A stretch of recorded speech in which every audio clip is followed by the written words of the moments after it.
gotta leave it to the professionals.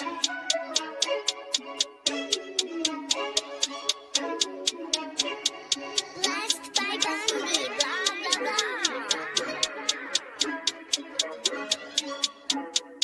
Started off with a bit, now I got coin. I see where y'all going. Been poppin' since Web 1, hella hoes on Web 2. I was living a dream, now I'm on Web 3. And it is what it seems, topping the pyramid schemes, I'm telling you.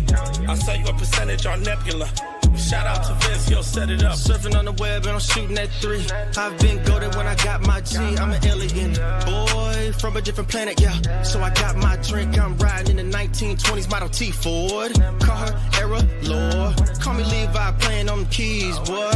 And I'm about to put my gloves on. If I said it, then I meant that. Yeah, I like that one, I'm about to get that. Crash that whip for the drumsticks, whiplash. I'm about to get them all. Are you with that? In a white boat, surrounded by blue. I want one, but I got a cop too. I wanna fly high in the sky, arms out wide, trying to soar from a bird's eye view. I'm on fire, Ricky, Bobby, cracking the pavement, Whitney, Bobby. I'm a Saki bomb, Hiroshima, Nagasaki. Bruce Wayne been a dog, and I keep it 101, cause I'm feeling kinda spotty. You sipping on some rock, and I'm sipping on octane. The only thing around my neck is the Started off with a blockchain. bit, now I got coin. I see where y'all going. Been poppin' since Web 1, hella hoes on Web 2. I was living a dream, now I'm on Web 3. And it is what it seems, topping the pyramid schemes, I'm telling you. I'll sell you a percentage on Nebula. Shout out to Vince, yo, set it up. NFT, Twitter, blockchain. Seeing with the ghosts and we ballin' like the Brown James. Crypto. We can make a trade, get the memo. Reviews not falling for the FOMO. Listening to Coffee with Captain. You know we worldwide, they loco. I ain't never gonna stop rapping. Orlando, yeah, we working magic. We rocking Ethereum entities. I just went and caught me a half base. Man, I gotta shout out Started the off with a party. bit, now I got coin. I see where y'all going. Been poppin' since Web 1, hella hoes on Web 2. I was living a dream, now I'm on Web 3. And it is what it seems, topping the pyramid schemes, I'm telling you. I'll sell you a percentage on Nebula. Shout out to Vince, yo, set it up. Freaking the more to choose one, but they got knowledge to move, son. I'm shocking in shades with my brother in shoes. Yeah, them blues is coming. Even though it's hard to pick, eeny, mighty, mo, soda on the mix, no biting lips, it's time to go. Index number 1, no thumbs up, you gotta scroll. Looking at the ghost in studio, it's time to go. Had a helmet on by myself until I met a mask that wanted to have a face off. Had to bring my chainsaw, full tank of gas in the ride with my brakes off. I'm A1, but a different kind of steak sauce. Welcome to Coffee with Captain, powered by ApeCoin, where we dive into all things crypto, NFTs, Web3, and cutting-edge technology. Remember, nothing here is financial advice. Early-stage tech can be exceptionally volatile and risky. So grab your coffee and join Cap and Steve for today's conversation. Welcome to the future. Welcome to Coffee with Captain GM. Thanks so much for joining us here. And so do us a favor, drop us a GM in the chat down below. Then head up top, smash that like, repost, and bookmark on today's space. We greatly appreciate it. It does warm up the algo and does us a real solid. You also find pinned up top the link to my abstract. We're live on my channel today, and the YouTube chat is already popping off. Hat tip to King Von Front over there. As always, the Spaces audio link is up top in our carousel for the week. If you've not yet hit it, smash that reminder for tomorrow. Show number 1,000. Pretty insane, and we have even more prizes to give away coming in. I got another text from someone this morning at 3 a.m. their local time. They wanted to get in on the fun for tomorrow's show. We got some giveaways, dude. I am like, look, I don't want to tease out before it goes out, but anytime you have, this isn't a joke, by the way. Give us a like, retweet in the room. Anytime you ask someone for like kind of a light prize, they're like, yeah, we'll also throw in a PlayStation 5. A PS5 is going to be. We're giving away PS5 tomorrow. Steve, he is leaking real alpha. Oh, real like, and that's like not even like not a digital one, not something that's like a token PS5, a real in real life physical PS5 we're giving away tomorrow. A PS5 will be given away tomorrow. So that'll be an example of one thing on top of all the ApeCoin and everything else going on. You're not gonna want to miss tomorrow. We're gonna be fair about things as much as we can. We're getting Dobbins with the gasps in the chat. So oh yeah, really mesh. It sounds like a joke. It is not a joke. Like I sent a message to someone just looking for something light, and they're like, "Yeah, we'll throw in a PS5." I was like, "Okay," and then you just ask me like, "What's a good dollar amount?" Should I just respond like, "I don't know, like 10K or so would be good." I know it's like it's crazy. There's so many people who are just firing off on this. So people are loving the community. And look, actually, here's the other alpha leak. Who Diego says only has one badge. I don't know what you've been sleeping, because those were free claims. You can still get those badges on secondary market. I looked yesterday. There was like 0.3 ape, and every badge you hold, you get an entry into the ape raffle for first, second, and third. The complete setters are in the running for 3,000 ape. Now, again, that has to be at least one of each of the 20 days. And we announced the snapshot yesterday. I'll pin it up top. That's happening at 10 a.m. Eastern today. So if you want to get in, if you want some extra entries into the raffles, if you want to complete your set, you have 1 hour and 54 minutes to do so. The snapshot's taken, and that'll be what we go live with. There'll be future drawings. There's also another badge that is open. You don't have to buy it on secondary. There's Show 1000. You're going to want to claim that as well. It's not part of the big raffle, but you're going to want to claim Show 1000. We're giving away a lot of prizes tomorrow. You're going to want to go claim Show 1000 badge. It's op.xyz/claim, enter code 1000, hit claim. You're going to want to claim Show 1000. We're giving away a lot of prizes tomorrow. Well, and also, like, to your point, like, as we continue to do things, we want to make sure that we are, and by the way, again, like, retweet, comment to the room. I've said this before. Speaking of things we're giving away, I did pin to the top again. I see some folks who are using that Death Fund link. We appreciate it. Diego won $322 yesterday. We're going to do another one of those today. So being active in the chat is the best way to be one of the people who we pick to do that. Click on that link, on that referral link up top. So the one that I've pinned up top, if you're looking at the space, I can pin it into the abstract chat as well shortly. But remember, you need to spend $20 on there, or play $20, I should say, because it's not even a matter of like spend $20. It's, you play $20 and you could win it back like Diego did, potentially. You may not. That's cool. But for a very small relative number, you are entered to win $1,000. And again, not a lot of entries into that yet. We have a handful.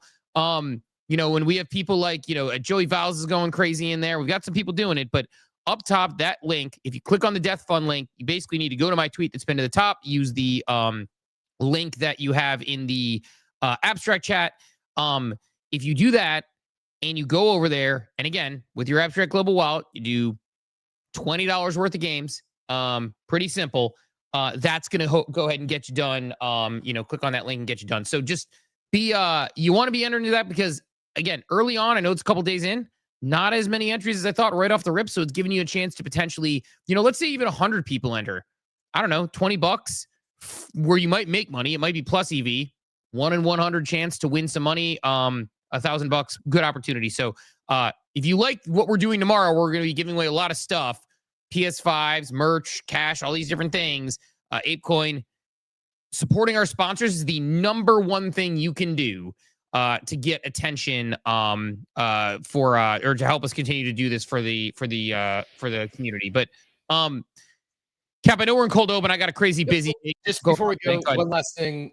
Never any financial advice in the show. Crypto is risky, and NFTs are risky. Meme coins exception risk can go to zero moments notice. Please don't put any money you can't afford to in.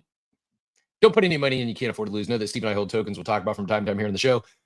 We are not financial advisors. Certainly not your financial advisor. Don't join us for that. Just for some fun, some information, and education along the way.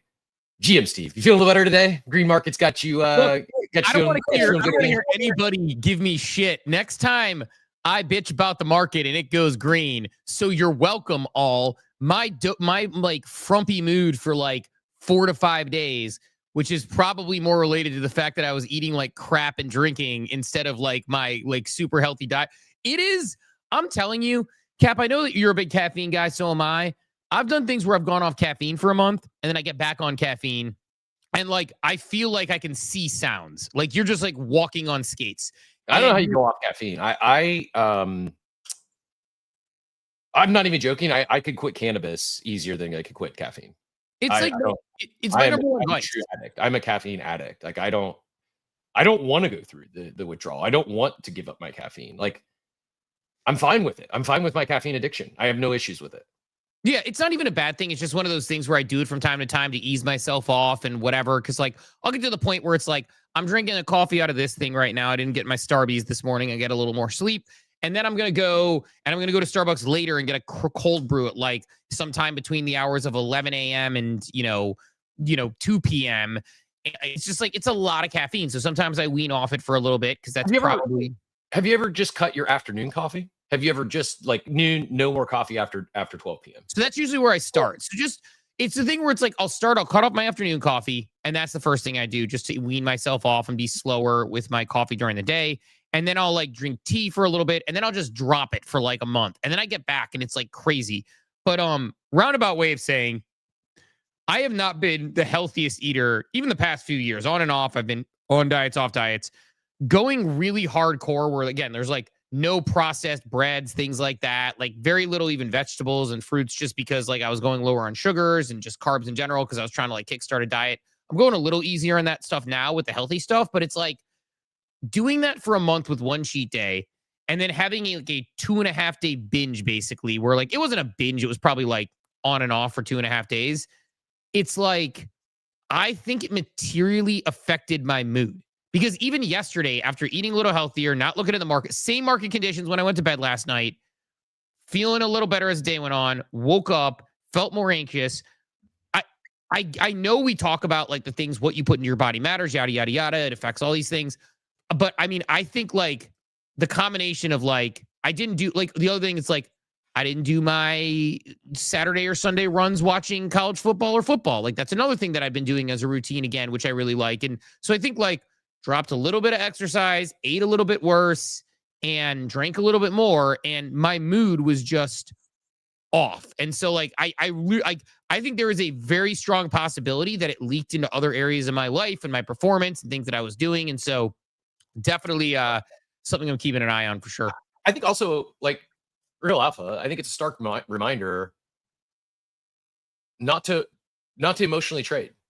Like not yesterday when things are down, not today when things are green, going with a strategy, have your plan and stick to your thesis, because fundamentally nothing had changed yesterday. Just like fundamentally nothing has changed today. It's the exact same market, exact same macro conditions we were dealing with a week ago. The only thing that's changed is the calendar flip from September to October. But nothing changed. It's just like trading and being invested, especially when we're here every day. Like I do my best not to trade emotionally. It's still freaking hard. Every time I say, "Oh, dips are for buy and sell the pumps," I don't do it. Not every time. You know, my best trades are when I do exactly that and I buy the dip, or I open up a big long when things are dippy and everyone is capitulating or feeling a certain way. It's just, it's difficult. It's really, really hard to not let your emotions enter this space. And I think sometimes it is good if you're feeling a certain way. Sometimes it's no trade is the best trade. Sometimes just, not to be cheesy, but it's step away from the computer, go touch some grass, go work out, start a healthier diet, and then come back up for air, because it's the same. Yesterday was the same market. We were just a little down in the dumps. Things were red. Today, everything's green. It's not. Here's the other thing. Like, I'm extremely bullish for Q4. I think I've been saying 6 months. I'll say we have somewhere between 3 to 18 months left of a bull, in my opinion, of like a raging bull, in my opinion. 3 to 18 is I've never heard a random, like it's a random range. I guess it's a quarter, so it makes sense. But you're like, instead of going like we have, 1 to 6 quarters left of this thing, or think you're like 3 to 18 months is not a number I've heard. Usually like a 6 to 18, a 12 to 18. So you think we at least go through Q4? I'm very confident in Q4. I just don't know how things turn. I do think midterms are going to potentially change some things. All I know is right now is I'm not going risk off. In fact, I'm looking for more liquidity. There's more play. It's a really interesting time because, as we kind of talked about yesterday, like, man, the button clicking is just boring. It is. Like, we looked at the chart yesterday. The pullback in 2021 was far more severe than what it's been in 2025. Yes, look at the monthly chart. Like September was a green month for Bitcoin, not for ETH. So let's look at this real quick. This is the monthly chart. September. Can you resend me this site? I thought I bookmarked this one and I lost it. It's like my favorite site, and I can't find this exact one, which tracks like the monthly things. I was looking for it yesterday to try and feel better. Yeah, so you should, because I think this is like, we can say zoom out as much as we want. Sometimes, like, truly, like, do exactly that. Look at the monthly chart. August, Bitcoin was down 6%. Last month, it was up 5%. It was a green month. A $100,000 asset being up 5% in a month is really strong. Now, if you look at ETH was down 5% last month. Not the end of the world, but go back and look at the last time ETH was down in a month. It was down 1.5% in June, and then it exploded to up 48% in July. The last month before June, it was down another 1.5% in April. Again, another 40% explosion in May. I'm not saying we have a 40+% explosion in October, but down 5% when it's up tremendously, triple digits over the last 6 months, it's a blip. It's really nothing. If we zoom out, it's not like a run of down. It's just a little blip heading into Q4. Now, I do think it's possible, probably likely, that we see another pretty decent sell-off at some point during the first half of October. I don't know anything, just my guess, just my gut. I think that things could pull back before it really takes off. I do think when things really take off, it could be extremely violent to the upside, and I don't want to be sidelined for that. So although I feel better today about the markets, it's just confirming my priors than yesterday. Like I said, nothing fundamentally has changed. I'm not changing any strategies. I'm not changing any positions other than just I'm not going full 25x long because things could change. I say that I think I do have a 25x long open on ETH yesterday. Thank you for that, by the way. I wasn't going to say anything yesterday, but I after our show, I'm like, I'm going to go open one up here in honor of Steve. It's funny you showed that ETH pullback. It reminds me of like when my son was like 6 years old and watching cartoons. He used to think you'd have to like go back before you ran forward really quickly. Like the Flash would like get in a move and like so like he would do that. And that's all I'm picturing is like and like it tracked too because he used to play with cars. He probably was like 3 or 4 actually when he did it because he used to watch Blaze and the Monster Machines, and he would like have the cars that you like pull back and then you let go and they'd fly. So he thought humans work the same way, I think, which is like go back and then shoot out of a cannon. I'm like, no, forward momentum's better, but it's almost like that. And the other thing is like I think this is an important conversation that's worth saying because we've both gone through these moments where we've been up, down, and in between. Where it's like we show up every day we have 1,000 shows coming tomorrow. And Cap and I have missed very few of those shows. Like we've missed neither of us. One of us has been on every single show, and we have just missed very few collectively. We show up every day. Look, there's probably days you wake up not feeling so great because I think I had some feelings about the market I've been cooking on for a couple of weeks with Bitcoin shopping, and then probably like the diet plus a couple other things I'm trying to go. Plus like life's really busy right now. It's like school starting, soccer stuff, all these things with my kids and whatever. And my daughter does a million activities, and it's all the stuff I care about the most. But like a lot of stress of trying to pack your work into a day when you do, we do a 2-hour show in the most productive hours of our day. We go from 8 to 10, which is like when I probably am clicking the best, and we are here, which is good. But then it's, eat, do I want to work out? And so I was kind of going through a lot of things that are kind of combined. We show up and like we do the show, but sometimes it's how we're feeling. And I don't think I was the only one feeling that way. I had other people who were feeling that way too, but yeah, I mean, it's good to see the rebound and things moving forward. Maybe we do a pullback. I think it's also healthy that we do this show and we share our true feelings. Like we're not trying to just bull post because we're on a show. We're not just doom and gloom and things. I think it's extremely healthy that we share our genuine, authentic feelings and not saying we always trade on them, but we talk through some shit because it's 50-50 that I would say I was going to say it's more often than not, but I think a lot of times we are in the same feeling similar, but there's often times we're not feeling the same. And it's good to talk through some of that shit. It's okay. It's good to have both perspectives too. It's like people sometimes are like, oh, did you set it? It's like, no, like when we have debates and things, we're on the opposite side of things and we have different opinions and we see how they play out. And the other thing is like, we admit when we're wrong, we know what we're getting into, right? It's like, it's like we're talking about like we had a whole debate over the OpenSea chest. I'm hoping that it works well for me, but if it doesn't, I'm not going to come on this show and try to be like, well, it worked because blank. It's like, nope. I spent time doing this thing. I should have been doing my swaps on Project X. I would have had more points there. So just like worth saying, like we're trying to be as authentic as humanly possible on this show. And I think it's important that we, as people who show up every day, like I was on a space last night. I jumped on a space, which I miss doing. I need to find more time during the day because those are fun. Jumped on a space last night that Spotty was hosting with actually Shill and Villain of all people.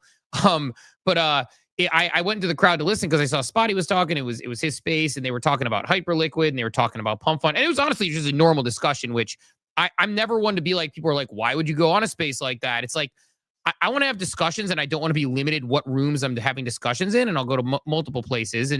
But it's like funny because there was some like he does a thing where he's good at like headlines and over the top stuff, and he did make a couple like he's like, well, clearly Hyperliquid's pivoting to NFTs, so they're dead. They might be sponsored by Aster. I don't know. But it was funny because, I mean, it's funny because there is the data that Aster's doing more volume than Hyperliquid and all that stuff that they're bringing up. But, like, he'll make the point, like, we don't make salacious headline points except when Cap puts should Lucas sell abstract. But he actually wonders that question yesterday. Yeah, people asked if it was clickbait. It wasn't. Like, I think it was maybe a little hyperbole. I don't think he should sell it right now. But it's a genuine... You can't convince me that it's taking away some of his brain space, attention, and resources from all other things Pudgy and Pingu. Yeah, it's a real conversation. And the other thing, like about like yesterday in general and things, it's like, again, similar to you, I'm not one who I am good at stepping away from the vehicle.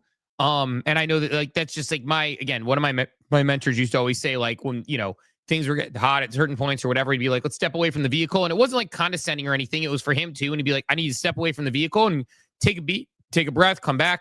Like yesterday, I didn't go selling anything. I'm in the same exact positions today that I was yesterday. I didn't get out of my liquidity pools. I didn't get out of my swaps. I didn't get out of my anything. I am trying to figure out when I want to sell. I have a second mythic and a second oddity that I've been considering selling.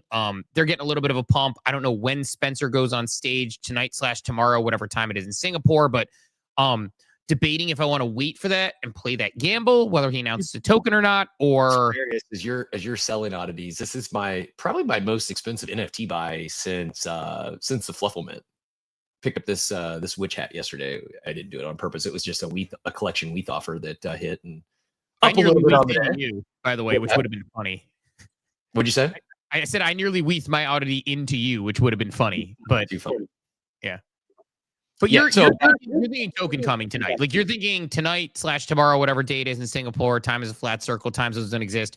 You're thinking that whatever it is, like, because the gamble is I have one oddity and one one oddity and one mythic that I like, and then one oddity and one mythic that I deliberately have that I feel good about selling. I have one good vibes club I like. I have one that I'm thinking about selling. So I have one shot at this thing. I could probably get another oddity before the announcement tonight if I wanted to, even though there's been a little bit of a pump. But I guess my question is, like, I mean, if I had a third, I'd be selling one right now. But the thought I'm playing is like whether I want to do a gamble. And let me explain my gamble to you in twofold. Number one, do I want to play the gamble and wait to see? Because I think that if there isn't a token announcement tonight, we pull back a little bit there. And number two, this is also part of my OpenSea farm strategy. And my farm strategy in general is that I am at a profit right now on both of those. So if I sell those and take that profit, I offset some of those, fees. I offset some of those losses. I offset some of those things that didn't go well in my liquidity pool recently. And so part of me is like, book the profit to feel good about it. And part of me is like, nah, I kind of want to gamble on these things because the token's coming at some point. So if not now, I hold for the future and eventually they have to run up. Thoughts on that where I'm sitting here, again, one mythic, one oddity that I'm willing to sell, one good vibes club, which I'll probably sell into the next pump if the Vibester strategy goes up. How do you play this if you're me? You think you're doing you grab that oddity and you're thinking hold on a pump. What is your sell? Good question. I don't actually have a strategy on the exit yet, other than I'm probably not holding 2 TG. Like I'm not as deep as you. I just have I had the one mythic. Now it's just a mythic and a oddity. And like if there's an announcement that their oddities are getting equal allocations to mythic, well then they're mispriced. Oddities are either going to run up or mythics are going to come down or both. So it just seemed like I mean, I guess the downside, if we don't get a token and it's something people FUD the announcement, then things could sell off. But I think we get a token announcement tomorrow, and depending on how much details there are, I think will impact the the price action. I'm probably like I have no emotional attachment whatsoever to the oddity. I'll probably let it fly if we get a decent pump. I just don't know what that pump would be.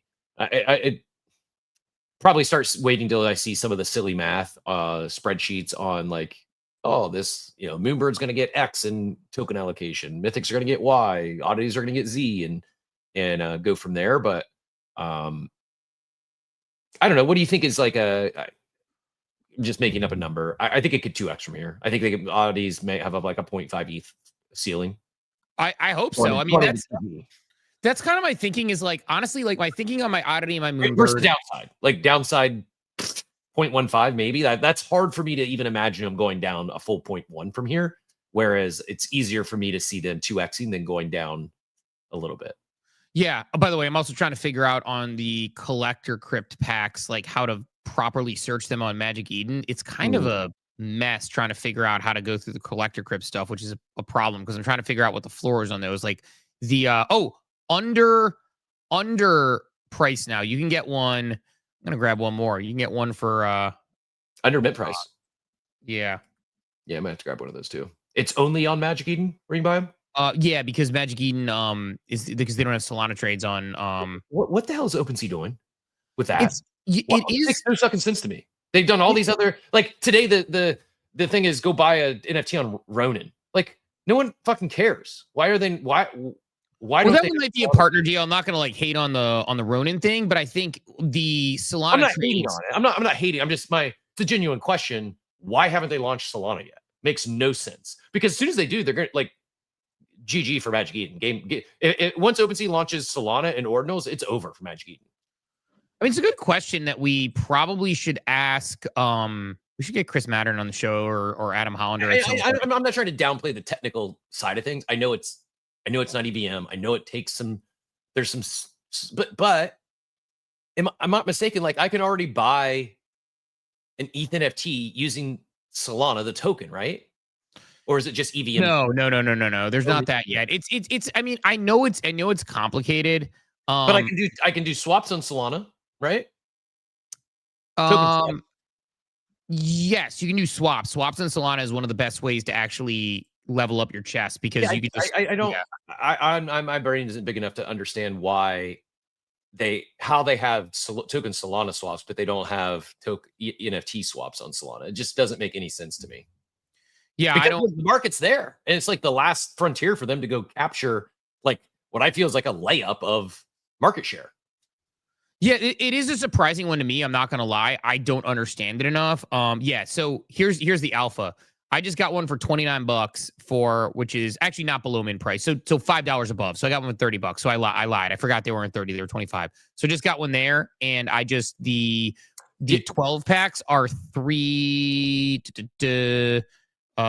what is that math out to? I don't know exactly, but like basically like 350 ish for a 12 pack right now. So you can get them pretty close there, which is something I said I want to do.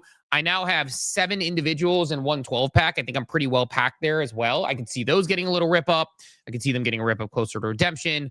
At the very least being potentially EV positive if it goes up just a little bit, which I will plan to do to get more Solana. But yeah, like I don't know what the technical aspects of it are, but I've long thought that like if OpenSea can get Solana NFTs deployed, like and you can.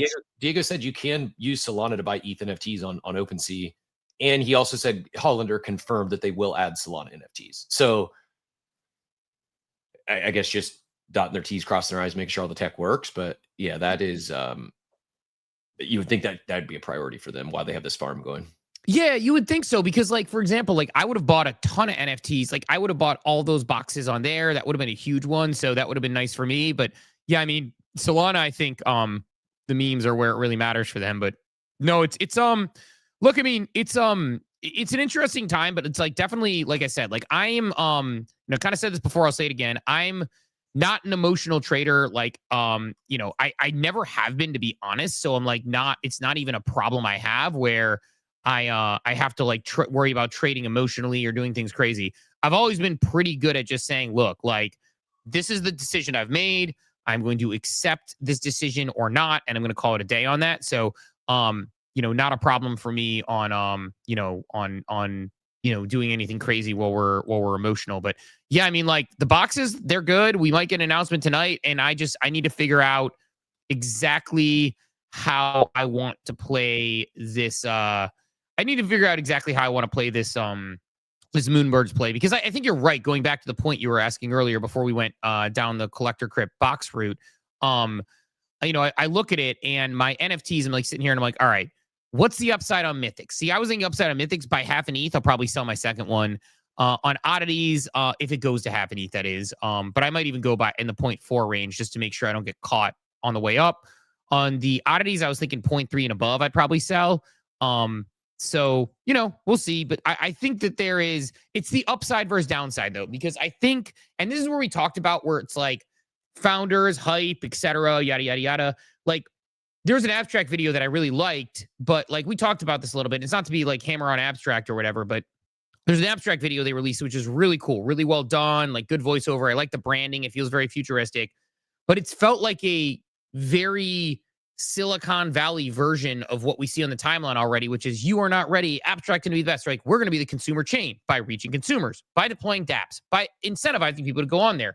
And I actually really like the video, but like what I want to see is like, and they're like by building this community and, doing a chain community. And like my takeaway is like, you got the flow and the Polygon route, which is more like go with the dApps and there's a community inside of it, but like go with the dApps. And then there's the abstract route, which is we're going to build the coolest neighborhood. Like anybody who lives if you've ever lived in a hipster neighborhood when you were younger, anytime a new taco place opened, there was a line out the door to get there. That's what abstract wants to be. It wants to be the hip neighborhood, and every dApp, people are lining up to do it.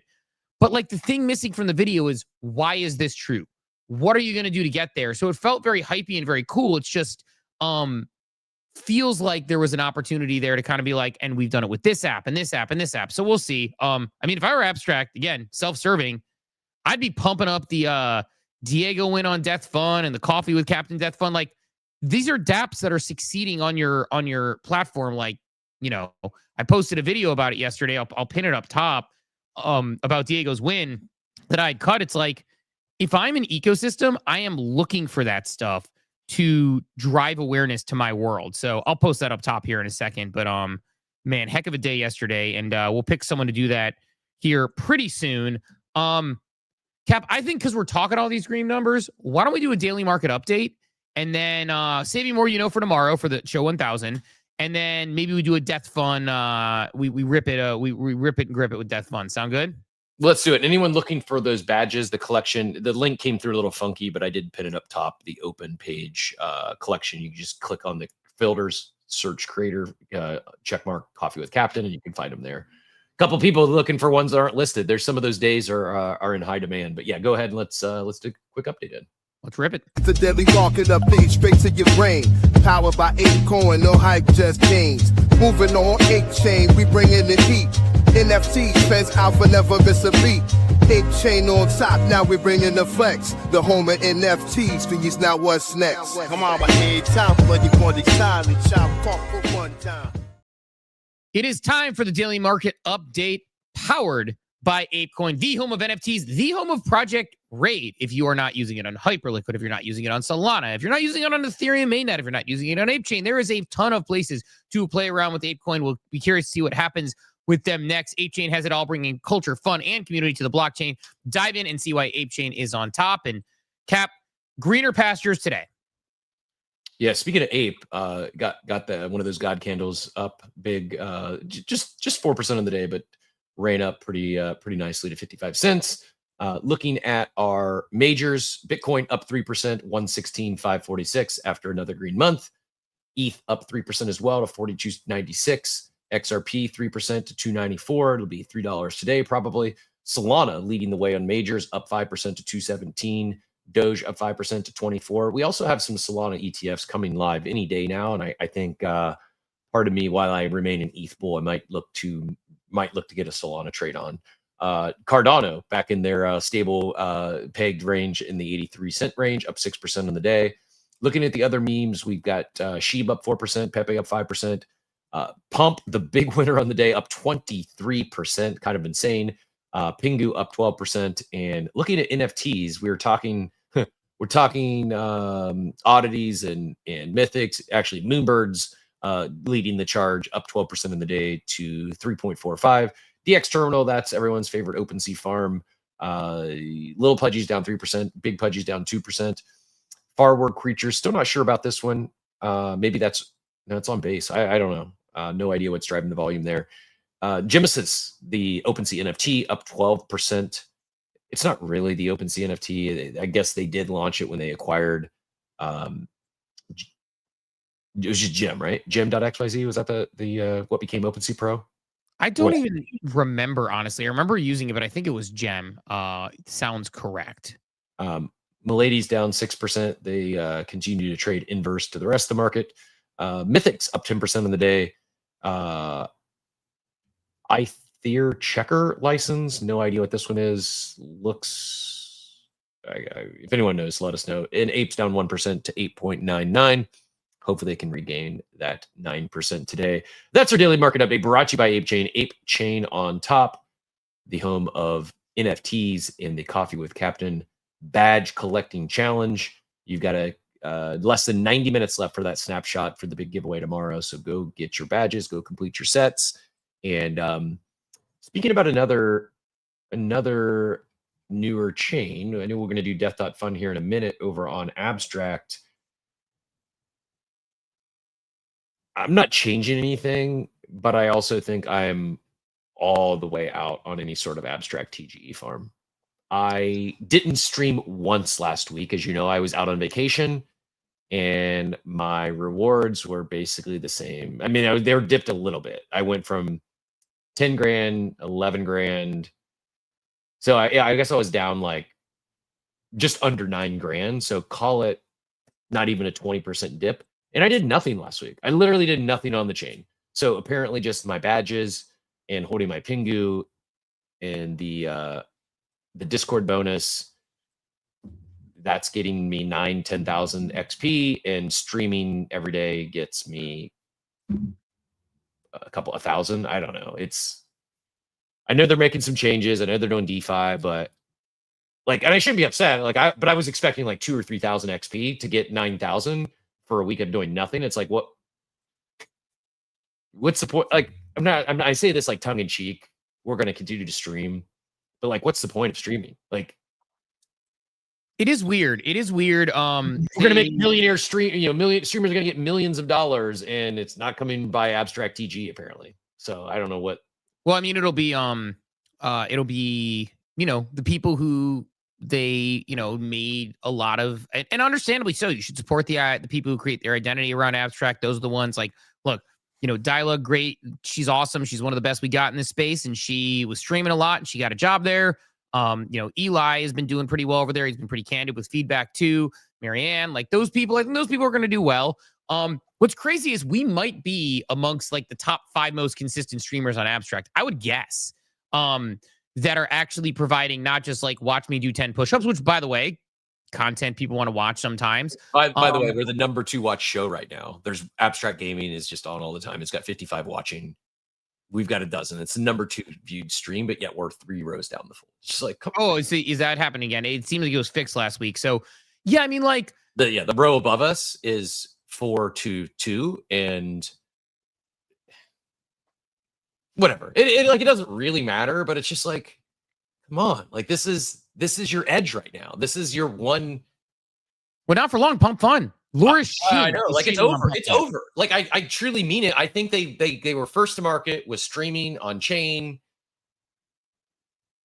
They didn't even build a 3-1 lead. They got off. Maybe they scored a run on a bunt single in the first and then did nothing. There hasn't been a single update since we started streaming. As far as streaming goes, can we tip listeners? There was some feedback points, and Pump.fun won. Pump.fun won the streaming wars. Like you said, Laura Shin just went live with Unchained over there. By the way, I'm at the point I'm no longer doing the Pump.fun research. I am full handing you Pump.fun to say you decide the strategy here, because I've gotten so much information and don't know this stuff to the point where I'm I know that you're way more versed on this than I am, even though I've tried to have some conversations. So if we want to start doing that, you are free to send. Do you see what Pop Punk just announced or just launched? No. me just pull it up. It's not live yet. He teased it, or they teased it. Pump Arcade or Pumpcade. And I don't know, it probably fizzles and fades. It's nothing like, but it's basically they're launching a fully autonomous arcade experience playable only through Pump.fun live chat. Play to win, be ready, it's going live soon. Like this would be something like this would be perfect for Abstract. But Pop Punk's not going to launch this on Abstract. Why would he launch it on Abstract when he can go launch it on Pump.fun and make 5-6 figures in Pump? Like it's just people know they're getting big rewards on Pump.fun for streaming, and I don't even know if I'm getting XP for streaming on Abstract.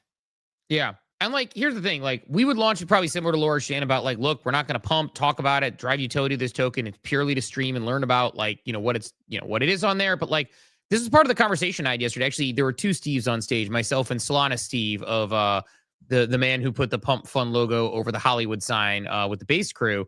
And, we talked about this where it's like, Pump.fun, again, I am not somebody who is a trencher. But I can admit, or not even admit, I can see with my eyes that it is one of the best startups of all time as far as the velocity in which it scaled. They are flush with money, and they are doing streaming. They decided streaming and social network was a platform they were leaning into. I had a leader at one point tell me that they could see meme coins as a social network, and they're doing a good job of it. The fact that Laura Shin is going to go ahead and stream over there is... I didn't see that one coming. That was a surprise to me. Yeah, like... Maybe for those who aren't familiar, I assume most of our audience knows who Laura is, but maybe give like the quick TLDR for those that's first time hearing the name. I mean, Laura Shin, when we say it's a surprise, like she's been reporting on crypto for over a decade, I think, wrote a book and doesn't refuses to trade crypto because she thinks it's, impacts her journalistic integrity. Yeah, like High Integrity wrote The Cryptopians, which was going to be a book about the history of Ethereum, and accidentally uncovered like a person who social engineered / had the biggest Ethereum hack in the history of crypto in that book. So a good read on there. And it's like you hang on the end of your seat listening to it because she's a real journalist and it's a scary thing. She is, Unchained obviously is a major property. And it's just, there aren't a lot of people in the industry that have that sort of like level of like integrity, level of, and not even like saying people have lower integrity, but to the point of like, I won't even let myself be compromised the littlest bit. She is streaming on Pump.fun. Like, unless she was hacked and we go to her channel. So I didn't check just to make sure that wasn't a hack or something. But like last I checked, no, she's still not a good shit poster. Like she's a serious journalist. She just doesn't shit post on X. And so a lot of X, she just doesn't get into the algo. She'll do like, she'll put out a post with a good interview and she'll get like 12 views on it. Just because she's not a shit poster. Yeah.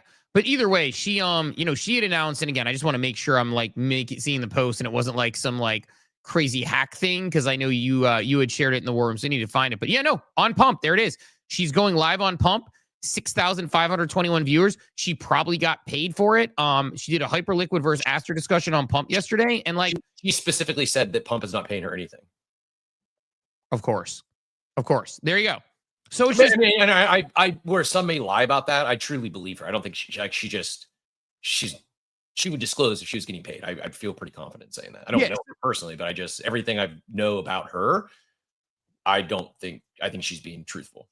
Yeah. And so I think like my point being, and I made this point with Solana Steve, where I was like, if your streaming platform is pulling in Laura Shin on one end, and on the other end of things, you have people who are like throwing a Pump logo over the Hollywood sign, you're covering a lot of bases. Your addressable market is going bigger. And because people were asking on the space, like, well, Pump.fun, should they introduce like this feature and this feature? I'm like, Pump.fun is killing it right now. And the last thing they should do is take their eye off the ball of being the best place to get people to click buttons, the best place to get people to launch coins, and the best place to get people to stream in crypto as they start to challenging you outside of crypto. Because what they did, Laura Shin going on that tells me that their addressable market exploded compared to what it was yesterday, right? Like that's the point. It's like, their addressable market, a lot of people are like, oh, it's like, Razmir's doing his Willy Wonka games and they're fun. And it's like, Thread Guy and all these other guys. And then boom. It's not just for the trenches. That's the point. Yep. People, I think, were thinking it's just for the trenches. It's just for the jackass type pranks and slapstick humor. Nope. Which is valuable, by the way. Like, people enjoy that. Like, that's not, we're not saying that as a bad Brain thing. rot is a thing. Like, it's look at TikTok. TikTok is, that's not just brain rot, but largely it had its explosive growth due to the insatiable demand for consuming brain rot.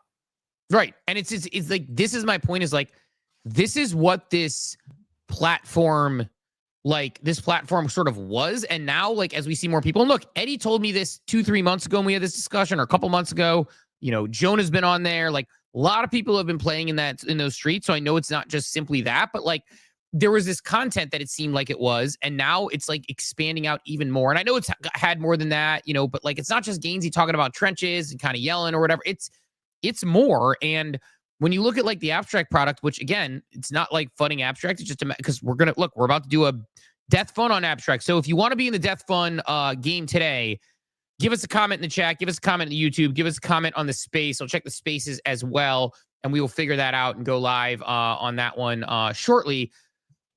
But I mean, when it comes to that, it's like, it's like we wanted the streaming platform to be something really, really, really big and really, really, really special. And like, I don't know, man. Like, it feels like I can't wrap my head around it. I can't get heads and tails out of it. So we shall see. But let us know if you want to be on the Death Fund drawing, because look, we had Diego get a big win yesterday. Riz Bryan says he'd love to play. You know what? Why don't we get Riz Bryan playing here? Because Riz Bryan has been here every single day. He always shows up. We're going to do a Riz Bryan Death Fun play today. Sound good? Let's do it. All right. I'm going to pull up Death Fun here in a second, but as we pull it up, and then we'll jump into the live read. I almost feel like it's funny because I didn't previously have a live read, sort of or a video, or a jingle plan for Death Fun. I feel like I got to make one, because I feel like it gives us the perfect tee up into the live read, and almost is a value add we could throw in there. So, look, it is time for Coffee with Captain Death Fun gameplay. Death Fun, the home of DGen Dice, Laser Party, and the original Death Fun game, is bringing chaos to Coffee with Captain with $3,000 in prizes up for grabs, at least. Tune in daily for your shot to play. And don't forget, use our referral link and spend at least $20 and play at least $20 for your chance to win that 10K grand prize. Even though I know it's already pinned, I'm going to actually pin this Death Fun thing to the top again. I'm going to mention this again. Look, you're going to watch this play today. You're going to see exactly how this works. I know not everybody has played Death Fun. Pinned to the top of the space, and the ref link that I had put in the abstract chat, I could add it back in there if people need it again. Basically, you use this app, use this ref link, and this ref link will give you the opportunity to win $1,000 if you play at least $20 worth of plays. So go ahead and use that ref link. I know we've had a few people use it already, but it's still an undercrowded trade if you're looking for a fun raffle or gamble. So here's how we're going to do it, Riz Bryan. We're going to play the classic Death Fun game right now. I'm going to get this thing started here in a second. We're going to get you 3 plays. We're going to see if we can cash something out. And by the way, I'll pay out all those things at the end of the week. I have a kind of a plan for the end of the week to get everybody the money out of the wallet. But basically, we will cash you at the end of the week to see how we go there. But like, here's how we're going to do. We are going to go and pick. You're going to get 3 plays. And then we're going to at least try to go God mode on one of them. We have to. I like how Diego says go God mode on it when Diego yesterday was like, we're at a great spot here. I'm going to go ahead and cash, which is totally understandable. So Riz Bryan, I need to pull up the StreamYard chat. I'm going to start with doing a run straight for you. So we're going to give this thing a go. We're going to go right because it's been good for us. We're going to go right. We're going to stay right. All right, this is a big one here, Riz Bryan, because this is where you could potentially cash out, win a little bit of prizes right now, and go. I'm going to get crazy. We've had a couple lefts in a row. Now, I know this is sort of gambler's fallacy. I'm going to go left again. All right, Riz Bryan. I'm going to cash you out right here. So, again, I'm going to take this right here, this 222 ETH, and then we are going to go crazy on the next ones because, we went 4 runs. We got you there. We're going to go crazy on it. We got people cheering in the chat for the cash out, for the not cash out. I'm going to put Riz Bryan in here. We're not going to do this every day. We're going to go crazy on some of these. But right now, Riz Bryan, you are in a nice free roll position. So we're going to cash this out. You're going to get out of that 0.0022222 ETH. And we're going to start you again on this sucker once more to get you going, Riz Bryan. So let me pull up the chat. Let me find my my chat so I can make sure I have you going. So here we go, Riz. Right, right. We're going to go right. We're going to go center on this one. So we got a 1 in 3 shot here of not hitting it. I like my chances. Okay. Riz, you tell me if you want to start making some calls here, because we got a shot to do something special. We got a shot to beat Diego's number on DEXes right here. So, Riz, looking at you in the chat, you tell me if you want to go. I'm going to give you about 10 seconds to give a call. If you want to go 1, 2, 3, or 4, right? He's going right. All right. Riz Brian is cooking 1, 2, 3, 4, 5. Give me a number 1 through 5, Riz Brian. Give me a number 1 through 5 in the chat. Shouldn't be on too much delay. I don't think it's on a 15-second delay, but 1 through 5 in the chat. We're going to see if we can cook this one up. You got 2 more runs here, so we can go crazy on this one, Riz. 1, 2, 3, 4, or 5. Going to give him about 10 seconds. He goes 4. All right. Riz Brian's going 4. All right. We're still alive. All right. This is a big one now. 1, 2, 3, 4, 5, 6. Give me a number 1 through 6. 1, 2, 3, 4, 5, 6, 7.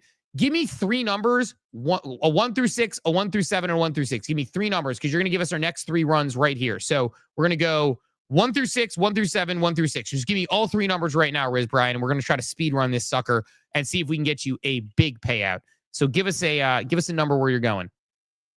We'll wait. Again, there's the all right. He's going 2, 7, 3. Here we go. Ball 2 on the left side.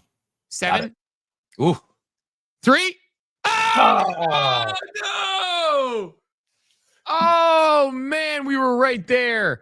Oh man, would have been a 9.3x multiplier, but that's all right. Still a good run. We're gonna do one more run for you, Riz. So we're gonna get it in there. But damn, man, what a run for Riz. So close. But still cashed out on that first one. But epic. Sometimes you got to go for it. Do we cap? Your turn. You're gonna play this one for Riz. Which way? Right. Right is the alpha. Right again? Yeah, it doesn't miss. Right again? Yep. Just keep going right? What are you feeling? One more right, and then we're going to mix it up. This is like the tails never fails theory. It's like if you lose, you can lose that coin flip on tails and you're cool with it. Use a coin flip on heads and you didn't do the rhyme. You're a loser. Which way do we want to go on this one? How many are we going to let it ride? We're going to let it ride. We're going to try to ride this one. We're going to ride this one high for Riz. We're going to try to get him a big cash out here. Let's go left. All the way left. Now back right. Oh! 2 in a row. I got it correct on left when it was right. It would have nuked me there, but should have went double left. Yeah, could have kept going up for quite a little bit, but I mean the multipliers just get crazy. Somebody's gonna eat on this one, but Riz, you're gonna get some ETH on this one. Thanks for playing this morning. You were a great sport as far as trying to run that one up, and so we're gonna get someone on there. Almost got to that 0.1 cash out, which would have been $400+ which would have been a pretty good one. But look, excited to have DEXes out there. Riz Brian is a winner this morning as well. But look, this is like my honest opinion. Like, this is one of the reasons I reached out to DEXes is that we were looking at like who are some of the dApps that we like. So again, I will again implore you to use that referral link, which I will pin in the abstract chat. We have pinned to the top. You can click on that picture and do it. You play at least a $120 run. Honestly, simple as what I just did. If you go, a couple of runs, you can cash out at a gain if you are not unlucky on your first couple draws, and boom, you are entered to win that $1,000 courtesy of our friends at DEXes. So give it a look, but I appreciate them for doing it. Like, this is fun stuff. Like, Cap and I legitimately have fun clicking buttons. There are very few buttons that you want to click. Abstract Chat loves it too. Abstract Chat is off the charts lit this morning. DEXes has to love it. By the way, thank you for the Pingu, as well as Von Frunten. Appreciate those tips. But yeah, like, I mean, just go scroll through that Abstract Chat. Like, I don't know, man. It just seems like it seems like such an obvious win for them to double down on, and not to keep deliberating on it. But it's like they've got a couple things that are working. Like, this is a fun segment. The chat loves it. Like, a like and a repost might go a long way, or at least get us to stop fudding Abstract for a day or two. I mean, it's weird because it's like not even like fun, but I think with this like week of XP, Saigar said that people are providing liquidity on chain will be rewarded. It's something that they are trying to make the point of, which, by the way, side note, also for Diego, I'm probably going to find a different place for it because I got to figure out how to arrange it. Maybe I'll move some of those Pengus on the left there, but got my Clanosaur up here. Oh, nice. So shout out to the Clanos team. It's a purple stego. In fact, I might even move it to where a couple of those little, I might move those. Hard to see it. It gets lost in the skateboard or the we're gonna do that right now, but it's not even a FUD. It's like Saigar said, like liquidity on chain this time, and kind of told you, and a lot of people ate on that. It's just, I don't know. Like, I feel like there's a lot going on right there, and we got to figure out how to make the most of it if you are Luca and team, because it does not feel like sentiment is high, and there's enough people out there saying a lot of people out there saying that they're not going to do TGE this year. It's a scary thing, but I'll hand it back to you, Cap, while I move my Clano to a more visible place on the shelf over here. Yeah, so I'm just catching up on some chat here to see what some debating on whether we should stream on Abstract or not. I don't think I don't think there's anything wrong with it. Again, I don't think we're not going to shill a token and say this is going to the moon, buy this token, and then dump on you guys. Like, you could do malicious things on streaming on Pump, but it's just another platform. It's just like, at the end of the day, we would set up our back-end streaming platform here. We'd add an RMTP site, which is exactly how we stream to Abstract. We'd click go live every morning, and it'd stream to that platform as well. So it's not a the only difference is it does require us to launch a token to go live, and we just want to do it right. Like it's not we want to do it right so we can moon this thing and then dump on everyone. It's more of, we know however we do it, inevitably, some of you are going to buy that token, and by doing it right, we would like to prevent snipers from front running you and then dumping on you. That's it. Anyways, Geo says, I think Abstract's only hope is to become a multi-chain wallet. They really have no business being a chain or streaming platform if they aren't going to develop it or promote it. I don't think the multi-chain wallet thing hits. I mean, it's really powered by Privy, and it's Abstract Global Wallet's fine, but it's not as good as Rabby. Yeah, I think the thing is, well, I mean, one, like, Rabby's awesome, and I also understand the conceptually what they're thinking about as far as like saying like, oh, well, this could be like a good consumer onboarding wallet. I don't think it's going to be. I don't think a wallet is it. I think that, and I gotta find a better place. Even that Klano's he's kind of chilling in the back now. But if you turn him sideways, I don't think you can see him super well. So I'm gonna try that. But like, I don't think that works as a multi-chain wallet for the sheer reason that I've heard from some, and I don't know how it works. I don't know how this works or why, but I've heard from enough people in the Abstract or in the various ecosystems that Abstract is not super easy. And I don't know if it's the Privy wallet specifically or the chain, not super easy to build around and make compatibly. Like, I know when I've been using OpenSea, like sometimes the Abstract wallet's kind of like iffy. You can't do a cross-chain swap the way you can on like even Relay, even though it's a Relay integration. So if I want to bridge or swap from Abstract to ETH, I can't on OpenSea's platform. So that tells me that there's definitely some integration issues there.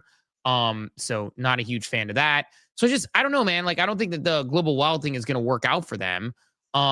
So I think it's just got to be like, you got to build the best chain. You got to build a good community around that chain. And hopefully I think the thing is like, I just don't know the plan. I just can't grasp the plan right now. Is the thing that I'm running into. Like, I can't grasp what the next thing they're bringing on. Like, even the things that are big, like they got a K-pop group or something. I couldn't wrap my head around like what that was. It was a one-off integration. There wasn't a whole marketing campaign around it. Like, it wasn't like they got this Korean group, this K-pop group, which is really big on there, and they did a PR activation and a marketing activation and a video and filmed interviews and did a whole thing. They just released some NFTs and that was that. So it's like, I can't wrap heads and tails, and I'm not, I don't know. I won't. I'm not trying to like belabor it. It's just, I don't know. Like, it just feels like they don't maximize the biggest things they have outside of like, well, let's do another Flash badge maybe, which they used to do, and they don't do those anymore. I can't wrap my head around like what they're doing to create attention, what they're doing to create opportunity. So I don't know, just my observation. I'm not like super. I just don't understand it. I did just recognize, no, never mind. I thought it was something different. That one collection I wasn't aware of when I did the daily market update. It's not NHS, which is another spotlight on there. Yeah. Anyways, it'd be interesting. I think there's certainly it seems as if streaming wars are heating up, and as B Epic says, how can Abstract not be bigger than AVAX? That's a wild question. No, I mean that is a wild question to me though. Like AVAX is building a stable coin for the state of Wyoming. AVAX is putting driver's licenses on chain. AVAX has integration into off the grid, which is like the most successful crypto native game you would kind of, or crypto sort of, game that sort of been out or like with some sort of normie adoption. Obviously it was like you could mint the items by choice and sort of figure out if you want to keep them or not. AVAX is a monster. Like I don't even think that's a conversation you can have yet, right? I mean, like, I don't know. What are your thoughts?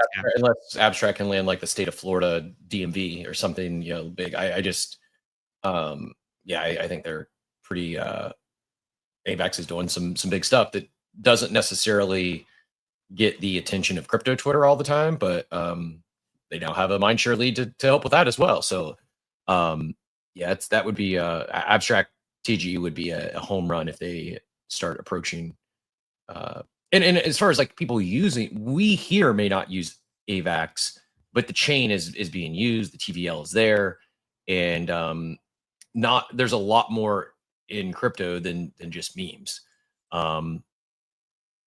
Speaking of stables, I did change the headline here. We'll hit on Solana for a bit because they seem to be in the news over the last 24 hours.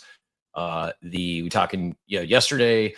This was also because I did kind of reflect on our conversation, and I'm going to double down on. It's just been a kind of a boring cycle.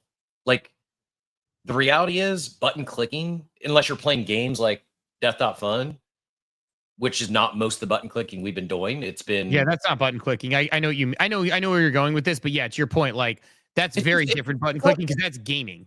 Button clicking for trades and LPs. It's like it can be fun if number goes up, but if number's not going up, especially if number's going down, it's just not fun. If you're enjoying clicking those buttons and watching your wealth go down, you're somewhere on the spectrum. I don't know what else to say. Like it's not enjoyable. It's not enjoyable just to do monotonous things and lose money. It's not. And I'm not saying that's you can't click buttons and make money, but it's very. I'll even say like sometimes clicking buttons and making money, seeing number go up, it's just not fun. It's not something, oh yeah, I had an exhilarating day today. Got my blood, it doesn't tap into that dopamine. Like we were having a lot of fun in the 2021, 2022 NFT cycle where we were distracted by the major moves in the markets. Now I'm not saying it's our singular focus, but our fun is much more correlated to price action than it was last cycle, in my opinion. And I think it's worth being cognizant of that, being aware of that. And some of the button clicking that some may have fun with was this weed farm Addicted that dropped yesterday. Sugar Shane, shout out our quant in the war room, gave us that at 3 cents. It ran up to 80 cents overnight. It's a diabolical cook in 24 hours. So to my point yesterday, there's wins to be had in this market. And it's not always the plasma and the asters of the world. Sometimes it's just a forked DApp. Like this is basically big that was on Abstract. It's big on Solana, but instead of a Bitcoin mining rig, it's a weed farm. And people are printing. I had an open tab. I got distracted, took a call, ended up not doing it. And then I saw the thing rip up. And so now it's like, okay, do I enter quote unquote late, knowing it may not be late, but it feels late because I saw it at 3 cents. But yeah, absolutely wins in this market. And I think that sort of stuff will heat up over the next 3 to 18 months to where the button clicking is more, could be more than just number go up. A little bit of game theory, a little bit of decision making. Like that to me is more fun than just opening and closing liquidity pools or opening a long and then closing a long. Like it's monotonous, and you want something in between to break it up. It's like that's it. It's fun to do while you're having other fun, but if that's all you're doing, again, I'm not wired that way. The reason I didn't go into CIS or MIS was I like talking to people. I like having fun. I don't want to sit behind a computer and just punch away on my keyboard all day, every day. It's not enjoyable for me.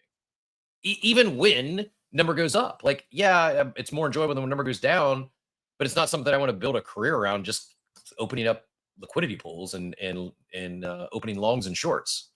Well, and I think it's like, okay, so example, I got into DeFi a couple months ago. Market obviously did well. Cap showed us those numbers. And the one that I got caught with my hand in the cookie jar recently, which was my first real experience in permanent loss in a big way. So I've been doing liquidity pools on the risk curve of things that I'm really comfortable holding. So for example, I would do an ETH hype liquidity pool. Well, I've got ETH staked, I've got hype staked, I've got yield vaults, I've got all these things earning against it. So if one slid too much one way or the other, okay, I earned some yield on it, great. But like as it slid one way or the other, I would end up with one of more assets that I wanted to hold. That was cool. And like if I had a little impermanent loss, if I had like 6% impermanent loss, well, I earned 7% on my yield and the other thing, I'm feeling pretty good about it, right? A lot of stuff. But I had a plasma hype pool, money that would be an ETH or hype or an ETH hype pool that lost a decent amount of money for me, not for most people, but probably for me because I'm not like a big whale who's tossing around big cash. And I lost a decent amount of money on it. And it was this like, oh, this is what impermanent loss feels like. My liquidity pool slid 100% into an asset that then ultimately dumped. And the other one was kind of like, and I missed it, and then it jumped down. And so like normally it like slides in the one you like, but it's like you're watching it slowly slide down as it dumps in price and slides in the other one. So if like, when both assets are going up, which was my experience with hype and ETH, hype's going up, ETH's going up. So hype goes from 45 to 60 or whatever while I'm in one liquidity pool. ETH goes up, in kind, or at least stays stable. And you just watch your number in your liquidity pool go up. You're like, I'm getting paid to make money here. The XPL, yeah, B Epic said I've lost a few hundred recently in XPL. I got washed on XPL, and the fees certainly offset it when you're getting like 2,000% APR. But like another one, the hype pump pool, hype was cooking, pump was cooking. They just kept ripping upwards, and I felt great about it. So it feels like that was a big one for me where I was like, oh, that sucks. And also, like to your point, it's monotonous. In 2021 and 2022, you didn't have to be the biggest KOL in the world to get an opportunity to get to a mint. Yes, a lot of KOLs did get mints, but Cap and I weren't like king KOLs in 2021 and 2022. We started doing a show together. It helped out, but like we weren't exactly getting access to a bunch of things, but you were able to find a way through, being active in Discord, not grinding, but actually being active on the timeline. Doodles had like meme contests. And if you could just get on that allow list, or a friend might get you one, or you might win one, get that allow list, you win something, and boom, you got a cooker. Multiple people won Bored Apes, before they were Tropo and all the other. It's like, so I just think that like it felt like in 2021 you needed a chip in a chair. Maybe it was a gas war. Maybe it was an opportunity, which gas wars, to your point, are more egalitarian for a lot of ways than other things.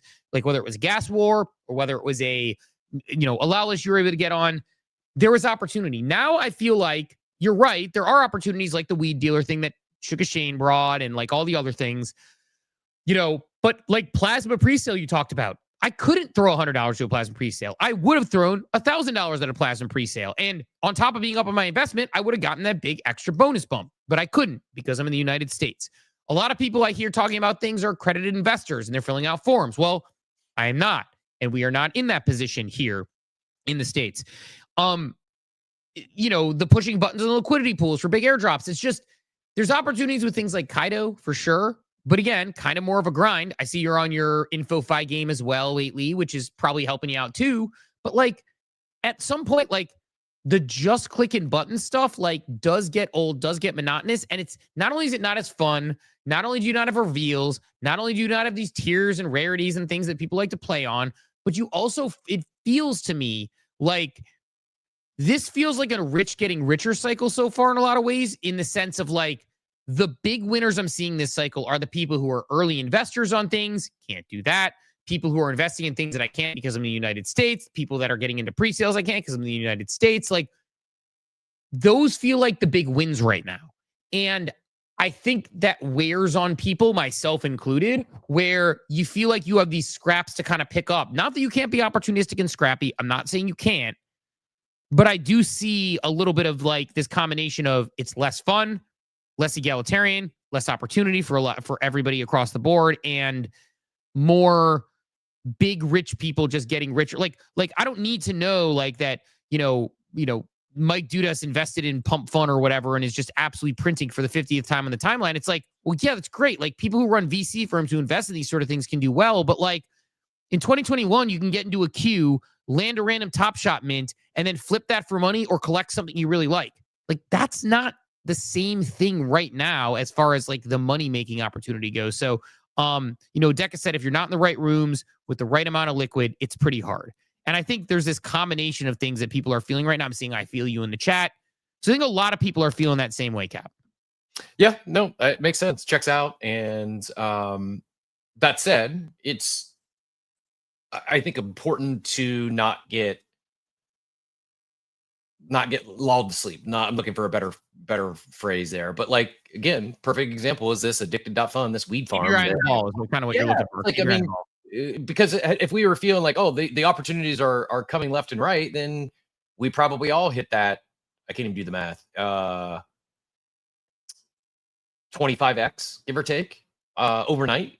Like that stuff is here. It's just got to look a lot harder for it than we did in 2021. It felt like you almost couldn't miss. Now it's it's very fragmented. It's not just like 21. It was, what's the hot NFT mint today? Now it's what's the best Ponzi of the day? What's the best yield I can get on stables? What's the best liquidity pool farm? What's the best perp DEX to be farming? And what's the IPO? What's the pre-sale? Like it's very fragmented in terms of opportunities, and some of the opportunities aren't exciting. Like Plasma stables aren't exciting. Solstice, which just launched and ripped up to $170 million in TVL, it may have actually already become the third highest stablecoin on Solana as far as TVL. Obviously, USDC, USDT, they're 1 and 2 by a large margin. They're in the billions, like 10 billion and 4 or 5 billion, I think. Don't hold me to that, I'm guessing.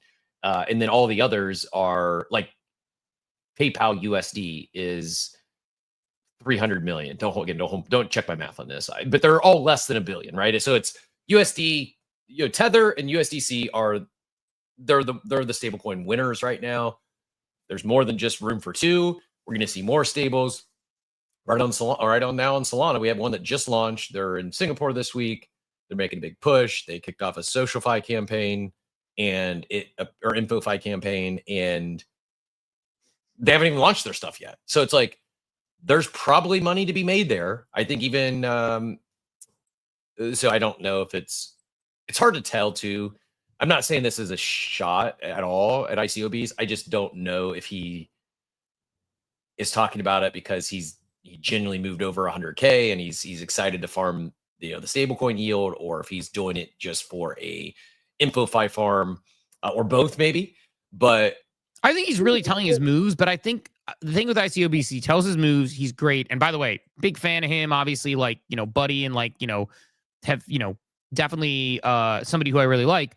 I think if you are able to move $100,000 at the drop of a hat, you become increasingly out of touch with the market, because there is, and that's not like saying he's out of touch with the market's the wrong term. He's very in touch with the market. But I think that's sort of almost what I'm talking about with big money and big numbers is that, again, our guy Legendary, big, friend of him, big, he's done well. He's been really, really smart in this space, and he's done incredibly well in crypto. When Legendary is talking about like, I made 4 swaps and made $8 just swapping around $25,000, it's like most people don't have $25,000 to swap 4 times on a farm. It's just most people don't, right? Like, if that's your entire value of your portfolio, let alone your DeFi portfolio, let alone your farming portfolio, like that's a big number. And so I think for a lot of people, it's like, it is hard when you see, like ICO was talking about his yield at one point why am I blanking on Polkadot's hydration? Talking about hydration. Look, great point. Very in touch with the market, finding underfarmed opportunities with yield, et cetera, right? But when you're giving the number you made, I made X amount of money last month and you can too. And it's like, I moved 1 Bitcoin over to hydration. There aren't a lot of full coiners in the world. Even in this space, there aren't a lot of full coiners. And so like most people aren't moving $110,000 over to a platform to farm that sort of like, 17% or whatever. So I think like that's where it hits on the point I'm talking about, where you look on the timeline and the people who are eating the best, it's like Legendary got that one big pull of like a Pokemon card when like there was that Pokemon, like, not the BZ Claw, but something else going around. It was like, he spent like $20,000 to get a $50,000 card or something, or something like that. Most people aren't in that boat. Most people can't get to the OpenSea chest simply by swap. Like we had somebody, I think Big Neil was saying he's in some chats or whatever, some people who are OpenSea farmers, and one of them's like, yeah, I just did $1 million worth of swaps and I'm already going to be up to the last. It's like, that's great. Most people can't dump $12,000 into fees or whatever it is and swap impact just to get a box, which might have $12,000 worth of stuff in it. So and you just described my biggest gripe with the OpenSea farm.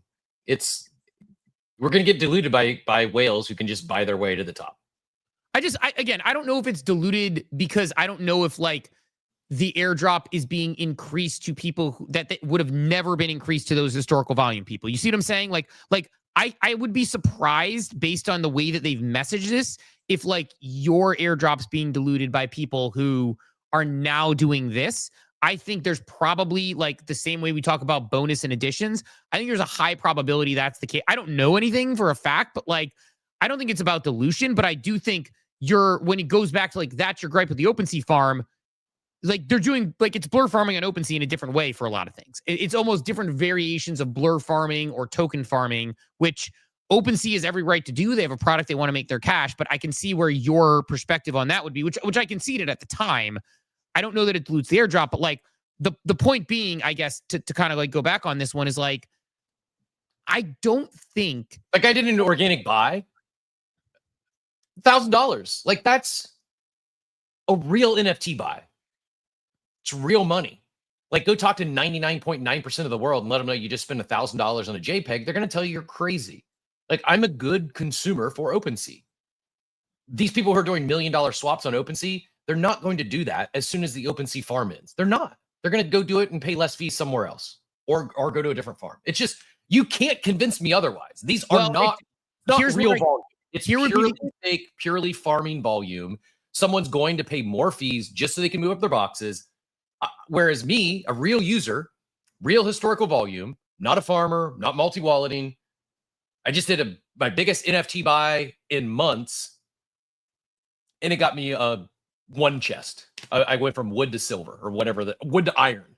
It's like, that's discouraging because like, oh shit. So now you got to do a bunch of fake swaps to pay extra fees to OpenSea, or just come to the realization I'm not gonna get the big rewards because I'm not actively farming or I'm not paying extra fees to do swaps and give OpenSea a big cut. Like well, it's the blast theory I had. Like I didn't do all the crazy blast stuff, and I got a nice little blast airdrop just based on using the things I would use and didn't get hurt on it. Some people did crazy blast farming and got like 6-figure airdrops. Some people did crazy blast farmings and didn't have success there. I think the place where they could potentially keep it going is that if the chess system shows that the highest people are going to get rewarded, then it's just a on steroids version of any other rewards program, because there is such a hyper financialization to it where people can earn bigger rewards than say some airline miles and things. So like I could see it continuing at that point, at least until the TGE point, to your point. But yeah, I mean, like it's you know, it's sort of the way, like, I do like wonder, like, on one hand, you know, they if they create this flywheel where they continuously are taking fees and putting them towards reward systems, I could see it like sustaining at a smaller rate. Like, my thought on what's going to happen in these first couple seasons, not as like a positive, negative, neutral commentary. I think these first set of boxes for people who get to the top, they're probably going to be in a good spot, because just looking at what's being bought, I think they probably stuff those to the gills. There's not a lot of people who have gone up all the way to even Sapphire where I'm at. So I'm really grateful to be there. But, you know, there was like 11 people on like the solar chest or something when I saw like numbers get released yesterday. So given that, I think this first box will eat, and then people will say, oh my God, like, this is good. I think a lot of people will be exhausted by it and not do the next season, which will then actually turn into a great opportunity, because then I think a lot of people who level up will probably be in the minority. Like, I think you'll see less participants level up. I think by the time we get to like the third season of this, if that exists, it's going to be exhaustion all around. So I think I just depends on how they do it. But I don't know. It is, to your point about it being exhausting, it is whales games across the board on all these things. And it is exhausting to just push buttons and do swaps. And like, I'm at the point now where I'm pot committed, where I'm like, do I just swap and lose freaking like 3 soul on swaps to get to the next box type thing? Like, I'm getting to that point where I'm getting to be like a farmer, which I know doesn't always end well, but that's why I'm hoping NFTs catch a bid here, especially sort of like these. And, you know, even now, it's like if I had done a quick trade on the show, I would have been all right flipping a mythic and a oddity and then buying another one and being up EV on that. But yeah, like, I just I think like it's just a lot of the stuff in this market has become whale games. And when you're playing those whale games, it's not always not always fun. I don't know what the new date for, by the way, Good Vibes Club. I know they were initially going to launch today. I was asking if anybody knew that on there. Last 24 hours, Burbster up 63%, Moonbird's up 13%, Mythic's up 10%, Oddity's up 4.6%. So, you know, getting the numbers from our buddy one of our buddies in the war room, who is a Burb Maxi in there. That's not, I don't think that's strategy though. That's obviously partially due at least to their announcement this week. More so just like, man, ecosystem doing a little cook right now. Yep. So that's a nice thing. I'm actually weething my Mythic right now. That is 1 + 1 = 3, right? You've got multiple things going on. You've got the strategy thing. It doesn't just have to be the only thing. Like, good time to be shipping stuff when there is some momentum or announcing things. Yeah, I mean, the timing on that worked out really, really well. I'm hoping to get this up. The floor hit the exact same as the WETH offer, and when that happens, I tend to WETH just to kind of see what happens. And then get that money and that capital ready back to deploy again, potentially to get myself a little bit more. So but funny, like Zane's bull posting gets me to buy an oddity, gets you to WETH a mythic. It's GG Zane. You're moving markets, bud.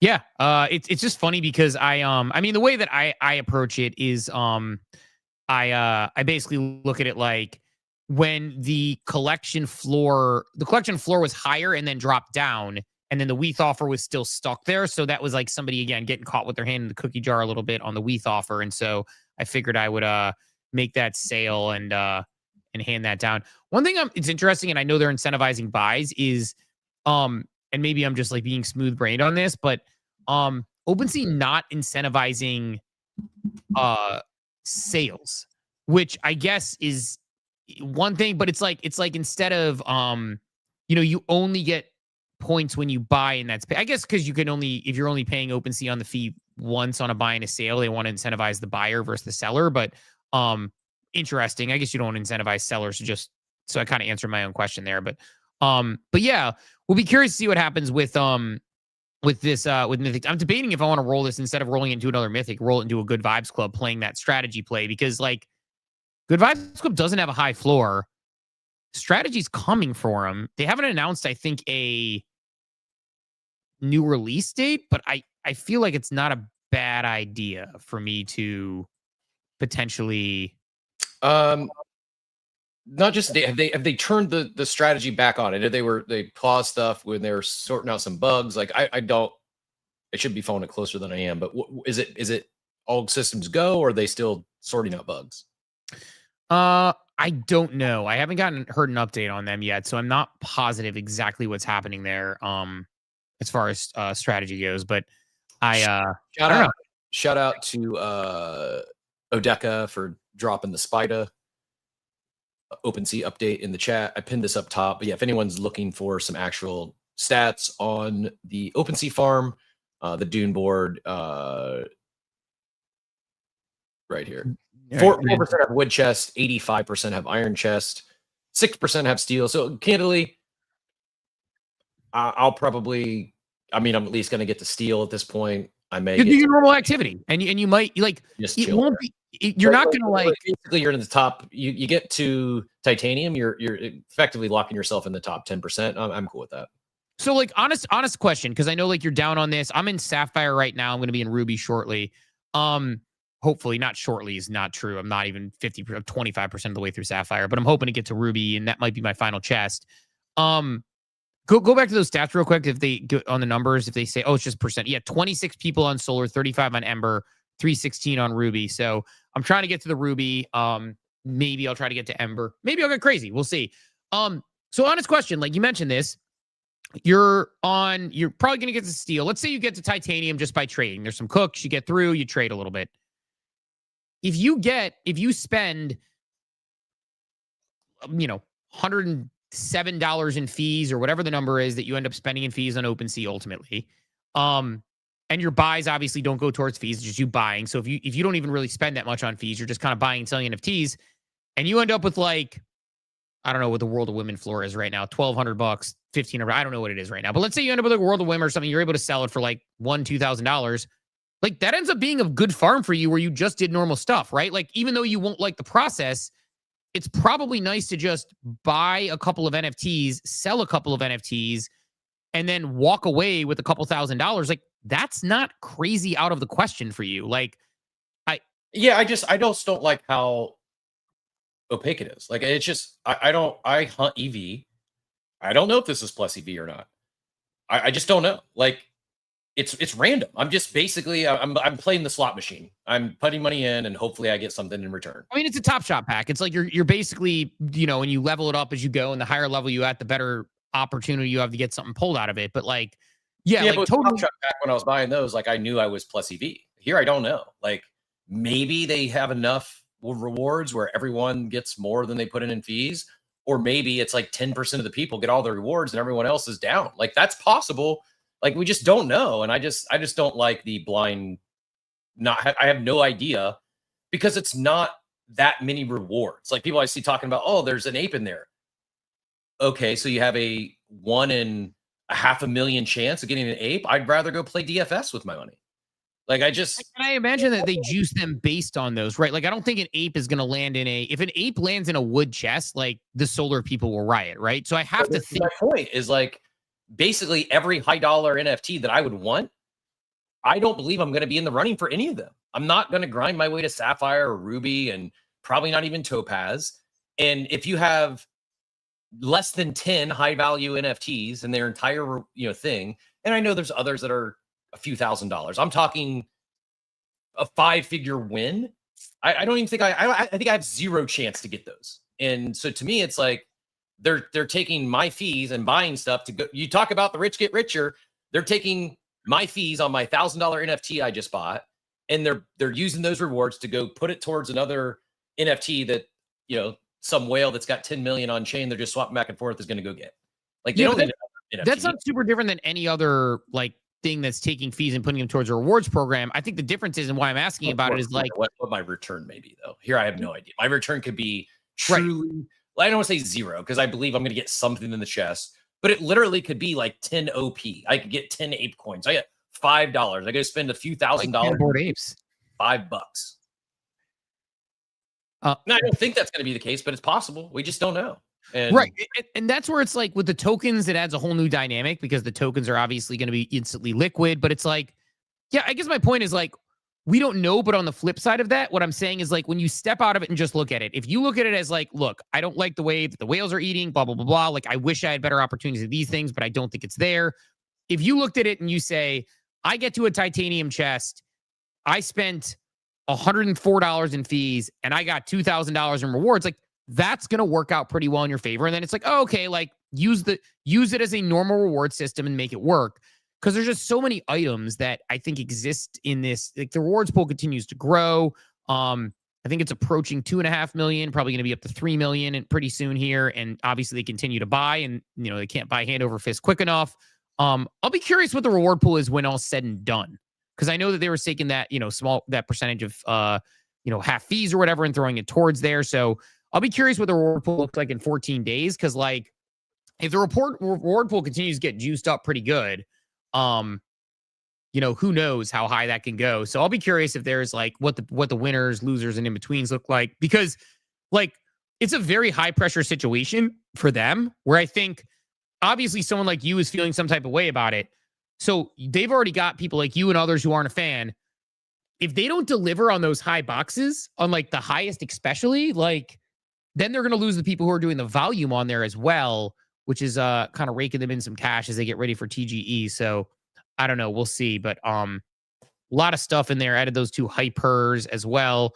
Probably top blasted those, but it's it'll be interesting to see how they go about it. Or maybe Mythics. They swept either Moonbirds or Mythics this morning. I saw. Oh yeah, did they announce another one? I see it because I'm looking at the update as of 46 minutes ago, and yeah, I see Mythics. I see 10 Mythics in there. I see 1 Moonbird. 1.8 million burb strategy. It's $14,000 worth, but Geo kind of sums it up well. The OpenSea chests are just loot boxes, but instead of buying them outright, you pay for them with trading fees. Personally, I would not be buying these loot boxes because I think it's negative EV for me to buy the loot boxes for the volume I'm going to buy, for the amount I'm going to buy in the tier that I'm going to get into. I don't think I'm just going to do my regular activity, but I'm not going to do the swaps back and forth and just pay the extra fees, because if these were loot boxes that they were selling, I'm not buying. I'm not a buyer here. The odds look horrible to me. Like $2-3 million is nothing when you divide that amongst 500,000 people. It's like I have zero interest in buying a loot box with those numbers, and that's essentially what it is. It's right, like most loot boxes with our fees. People don't want to go out and buy some people do, but some people don't want to go buy and go out and buy like you said, like a $10,000 loot box for a chance at something, right? Like if you drop that as an NFT, it would not sell to a lot of people. Yep. Where I would buy a $25 loot box from Burbs for a completely unknown mysterious reward. Here I know the rewards, and they're just not enough for me. Right, and that's I think the difference here, and the two nuances being, one, if there is an allocation to C that goes to the newer volume, then people are playing in dual side of it, right? Part of my theory is like good, bad, and different. It is what it is, and if this is going to increase my OpenSea airdrop down the line, great, I can get involved with that. Don't know if it does or doesn't, but that's sort of like a gamble I'm playing. I mean, the other aspect of it is that again, the flip side of that is like, you're not playing and you don't have to play it. You can sit there and do exactly what you did, and you're going to get a reward anyway for just doing what you did, and other people are going to farm it like crazy. Like, let me ask this. If it's after the C airdrop and you're not worried about getting your airdrop diluted, then it is what it is, right? Like, you'll just do your normal trading volume and you'll be happy to get a box every month, right? So, like, if this continues after TGE, if they continue to do this rewards program as a rewards program, you might even, like, is it fair to say there's a world where you flip your thinking completely on it and you're like, well, shit, I just did this and I'm just getting a new NFT or some tokens every month, so why not? Like, that would be completely different. It's the TGE aspect that's bothering you more than anything, because otherwise you just be, hey, I just got this month I happen to get lucky. Like 1 out of every 5 months, I got something that's incredibly plus EV on my fees that I was paying anyway. So it's about that, right? Yeah. But I feel if I'm not doing the fake farming, we can just agree to disagree. I believe, I'm not saying they're going to say we're taking money out of this pool and going it here, but the reality is I do think some of this activity is going to get rewarded with C. And this is fake activity. It's not real. It's farming. I think it will too. I agree. Gio's nailing it. He says best case scenario for OpenSea airdrop is the farmers cook on the loot chest and the historical users cook on C. That would make me happy. I just don't think that's how it's playing out. I think that the farmers are I think the farmers are going to eat, and I think it's a whale. They've made it a whales game, from my perspective. Yeah, I don't know if they made the seed drop a whales game because again, we'll see what happens. I literally just don't know, right? Like it's one of those ones where I'm not trying to like hedge or say like disagree or agree with you. We don't know until a couple of weeks, in the next couple of weeks when we get an update on the TGE and we know what's going on. Like I said, for example, and I don't know if this is going to be the case, but if it's like, hey, we have X amount of C allocated for our historical volume that was there. We have X amount for our team and we're taking our team money out and we're putting it towards the new people. Does it dilute your airdrop? I understand how you feel that way, but if they were never going to move that and they move that, like that's like an example of like where it wouldn't be dilution. Now it could be dilutive, and I don't understand why you feel that way with current volume and they're trying to reward current users, but current users are current farmers. So I get it. So I guess I understand. It'll be interesting. Like, and that's the thing. It's one of the things I said about OpenSea, MetaMask, Abstract as well. Like, there's a lot of mouths to feed. And it's going to be very hard to give people a return on value when you look at like percentage wise. If someone's like, well, I'm expecting a $20,000 airdrop from OpenSea. And then you're like, well, yes, you did a lot of volume in 2021, but Pranksea and Dingaling did this much volume. And so you start looking at those numbers and by the way, Papa Dort coming in hard in the comments. Anyone not grateful for free money should take a long, hard look at themselves in the mirror. But like, I'm not that extreme, but I get your point as far as the I understand your point and I understand where your frustration is, and that's where it's like I don't envy the position. I had a advisory call with the team yesterday that has a token, and it was like, dude, figuring out how you want to like do tokens and stuff, like I don't envy that position. That sucks, man. Like trying to figure out that aspect of it. Like, we talked about Abstract. Lucas said penguins are going to eat, lils are going to eat. We're going to create $1 million streamers. Users of the chain are going to eat. At some point, everybody can't eat, and you need to prioritize that.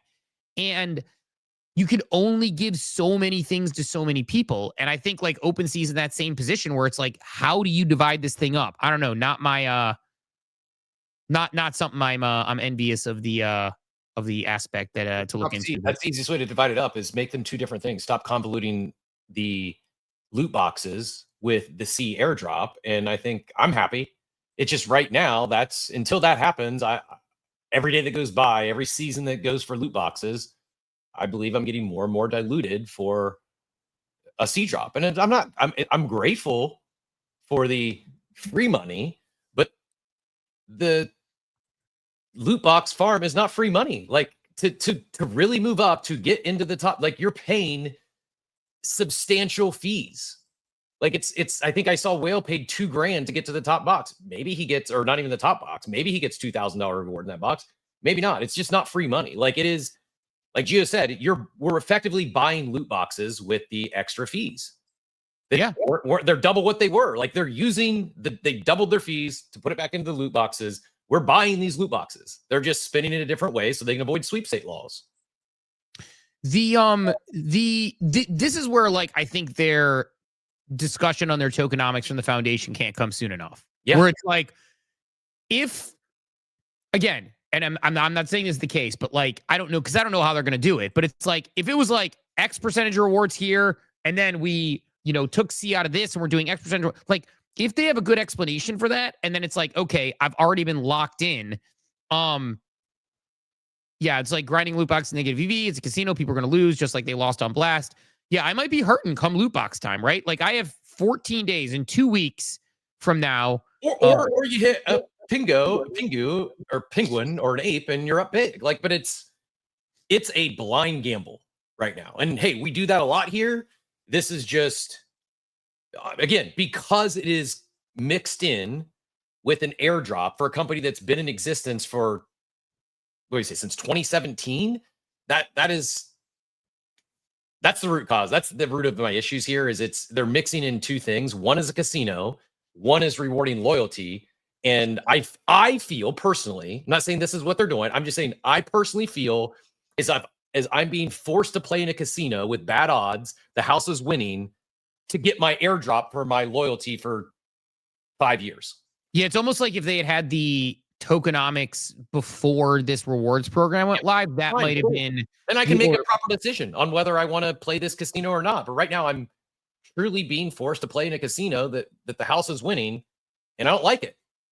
Right, because they were like, 5% of the C airdrop is going to go towards this new volume from now on. Like we've locked in previous volume. You could make the decision of being like, all right, I'll do the math on 5%. This is going towards that. I'm also going towards a loot box. I'll play the game. Because there is a world where you're equally mad that everybody in the top 3 boxes eats because they've spent that money and they get a C airdrop. And you're like, if I'd known this, I would have been playing the game the whole time. So there's a world where that's actually frustrating for you too, where you could have moved some capital and allocated it that way accordingly. So I get it. I understand the frustration. I'm like, the other thing about it is like, maybe it's because of like sort of the mint lottery type thing. I'm excited to be playing a game again a little bit of like a mint lottery type thing. So like, again, I know it's different. People are like buying loot boxes, whatever. I just happen to be a little bit more excited about this aspect of it than I am about most of the things going on right now. So I'm probably playing slightly out of boredom as well. So I don't know. We'll see where it nets out. But it's one again where that update really can't come soon enough for those who are farming as well as those who are just wanting to know what's going to happen with their ultimate airdrop on their OpenSea cache. So yeah, man, we shall see, man. We shall see what happens on that one. But I found because of the Genesis run up, friend Mooncat just bought another 100 of them to bring the floor up, like collecting those Genesis because truly just loves that Genesis NFT. Clearly, yeah, 2,924 of them. There you go. It's a buy or of the Genesis NFT. What else you got on your list, Cap? Because I know we have quite a bit of things going on as well, and I know you had some other things going on. I mean, I kind of flew over Solstice. It's that USX, the new stable coin on Solana. They've had some announcements. I pinned up a quote tweet from their not sure exact title, probably a founder. Been with Solstice is co-founder and CEO. Just said yesterday's launch of USX and Yield Vault was a milestone for internet capital markets and the Solana ecosystem. What you're seeing is 3 years of successful private strategies now accessible to the entire community, permissionless, and now with 170 million of TVL. It's not only is it making waves with the announcements and the TVL they did, I think it's going to be one of Zeet's kind of like breakout campaigns, breakout leaderboards. I don't know if you played around on Zeet anytime since they've done the new tournaments. Still like very much in a beta landscape, but the thing that jumped out to me is they have now these tasks, which I think is new for InfoFi. I don't know if we've seen this. Is this correct? Social tasks, not new. Explain it to me because I'm not as versed here. So explain this to me exactly what happened. Solstice, if you click signals on the Zeet leaderboard, you can see their active tournaments, right? Solstice is the one I was mentioning. This is the stable coin. You can see the leaderboard, which we're all familiar with. You can see signals, which is basically more than just noise. So tournament incorporates signal and noise. Signal removes the timeline noise, and then mindshare chart that again we're familiar with. But I think what is more new to combine with InfoFi is the social tasks. Like Ben, the founder I just mentioned, you get a little boost for following Ben. You earn extra rewards by completing quests. Again, not novel in its own right, but I think we're continually seeing this evolution of InfoFi / SocialFi. And I think it's a good thing. We've said many times that a lot of InfoFi has lacking because there's no real campaigns. Most of Kaido is just people paying for a leaderboard, and then people talk about it because there's a Kaido leaderboard and there's going to be a TGE. Being descriptive, and even like this may sound simple, like, oh, they get you to follow the founders and some team members and then retweets. Yeah, it's simple, but again, we got to start somewhere. And first it was the Moonbirds with their proof of asset. Then it was, the Ape Chain and Solana and Hyperliquid with their not just proof of asset, but rewarding multipliers for assets held in that ecosystem. And now adding on another layer to that where it's, oh yeah, we're also going to reward you if you do these things that we want you to do. And where my brain goes is like, oh, we're getting really close to really well thought out InfoFi campaigns. No longer just InfoFi leaderboards, but actual campaigns, and getting people, getting users to actually do things, and more than just talk about what they think you want them to talk about. Be more descriptive in your campaign. And I don't know, it's still early, but I think that, I think what we've seen with Kaido and Cookie and Wallchain and Zeet, I think the InfoFi wars are, while might not be as hyper competitive as the prediction market wars, as you're seeing a new KOL either rock a Kalshi badge or a poly market badge on a daily basis now. I do think this maybe one of the people in this chat pretty soon. I haven't even told you about this. Oh wow. We'll see. We'll see. Not locked yet. Not locked. I think it is. I'm excited about InfoFi because I do think it's one of the things that expands far beyond crypto and Web3, and I'm just glad to see we're seeing some innovation, some new stuff. Kaido, this isn't a shot at Kaido. It's just far from perfect. Got to give them credit where credit's due on effectively creating this segment, but it got pretty stale and pretty sloppy in terms of a lot of AI slop, and just lacked some integrity in those leaderboards. I think these layers that we're seeing is bringing back some of the integrity in the leaderboards, and more importantly, it's like working with their clients to actually drive campaigns, have thought and strategy into this, not just a leaderboard with slop. Yeah, yes, and yes. I think that I love seeing that. So I haven't played around on Zeet enough. I just haven't gotten over there. I've got I just haven't had the time to like dig in on it. I think it could be a fun competitor. I see a lot of people getting excited about it. I know you're getting excited about it. I like it too because I like that there's multiple ways to play it. You can try to play the spam game. Like, I mean, even using the wall chain example, like of ApeCoin Raid, one, get the boost for the assets. So people like you, me, Tebow, Grateful Now, we have assets in the ecosystem. We're invested and we're getting bumped. But there's also multiple ways to play it where it's like, I've been holding top-ish positions. I think I'm 3 now. I've been number 1. I've been number 2. I've been number 5. I've been holding positions by creating content every few days that's really valuable, that actually, and again, I'm not trying to like pat myself on the back, but showing people how to LP on Project X, like for example. Good example, right? It's like a good piece of content. It did really well. That held me that top spot for like 4 days without me putting out a single tweet about ApeCoin, Hyperliquid, and Solana. Other people, like Tebow's out bull posting like crazy because Tebow is a big believer and bull poster. He'll rise up too. I see you bull posting a lot. You'll rise up. It's like there's multiple ways to play it, number one. And number two, yeah, like this is the thing. I should probably reshare that article that I wrote like a couple of months ago because it's kind of coming to fruition where, we have this situation where it's like we now have, we are actually, you're going to do an update on it. It's Breaking news, Steve. Sorry to cut you off. Big news this morning. You prompted it, buddy. Tell me. The flipping has occurred. What's that? Oh no, I didn't know you. I knew I was number 3. I saw this. This happened last night. I actually saw this. Yeah, that's what I was saying. I'm seeing me ahead of Steve on the. This is my first time seeing myself ahead of the big KOL on the Ape Chain rate. Oh, now you're gonna play the Tebow game. It was just Tebow with like 30,000 followers being like, "How do you beat these big KOLs?" I'm like, bro, you've got like 30,000 followers. Everybody loves you. You're like beloved in this ecosystem. It's like, of course. No, I dipped down heavily, but like I held that top position for like 4 days and I haven't tweeted about ApeCoin and Solana for like 4 days or something like that. So I'll come a little harder in probably the next few days or in the next week or so. I'm going to maintain as much as I can, but I think just by talking about it the way I do, I'm going to organically have some pretty good positioning there. And honestly, what's that? How it should work. Yeah. Like I haven't been hard farming this and I'm in a top 3 position. And like, it's not because I'm some big KOL or anything like that. It's because I've put out videos with Simple Farmer and myself and other things and shared things from the show and had them on the show and talked about the show. And like, by the way, you want to see how I should be higher?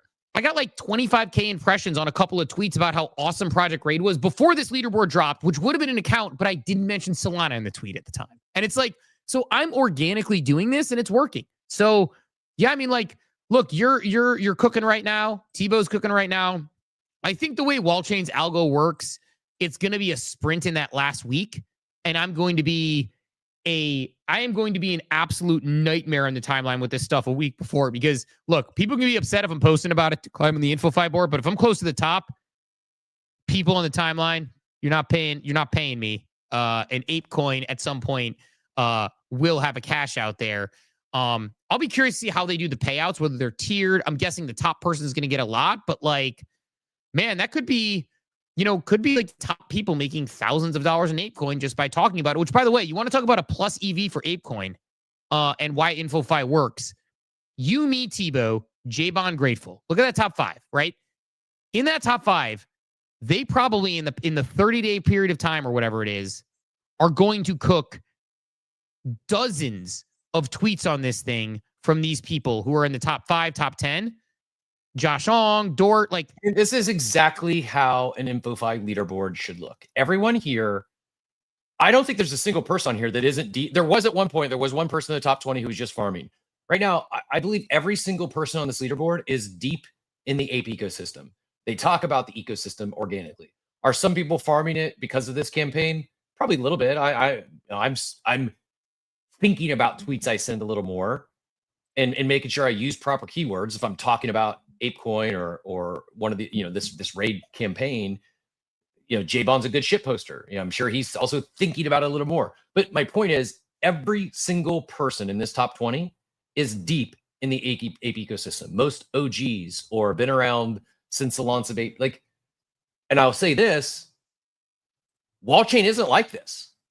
The Wallchain, just the original, like the actual Wallchain leaderboards kind of suck. It's a lot of slop. But this raid campaign, they nailed it, man. Like, this is how InfoFi should be. And I think it's partially due to the multipliers, but I don't think it's just that. I think we should give the team some proper credit here for getting keywords dialed in. And I don't know what else they're doing. I don't know how much like manual, if anything, is done going into this, but like, and I also can appreciate it probably sounds insanely biased because I'm sitting number 2 on a leaderboard, and I think it's the highest I've ever been on an InfoFi leaderboard. I get that. I've also rocked an ape since mint every single day, and I've swapped it out a couple of times for less than 24 hours. Talked about the ape ecosystem probably every single day since mint in one form or another. Like, I should be high on that InfoFi leaderboard. If I'm not, something is broken. Would you also fair to say, I think on your end, 1, yes, and 2, man, I didn't play the InfoFi game a lot, and when I accidentally ranked on Polygon and then didn't even know that Katana had one, and then Katana's like, hey, where do you want us to send your reward? I'm like, reward? What are you talking about? They're like, oh yeah, we have a campaign. I'm like, oh, I was just talking about you. Yep. That's the way it should work, number 1. But number 2, feels electric to be up there, doesn't it? Well, and then you're motivated and incentivized to talk more about the program because you got an organic boost. You're like, oh, wow, this is something I'm getting rewarded by ranking on a leaderboard because I talked about something organically. I'm going to do a little more research. I'm going to find a few more things to talk about Katana. This close, why wouldn't I, right? Like, very real. Same thing with the ApeCoin leaderboard, because I'm being rewarded like I feel I deserve.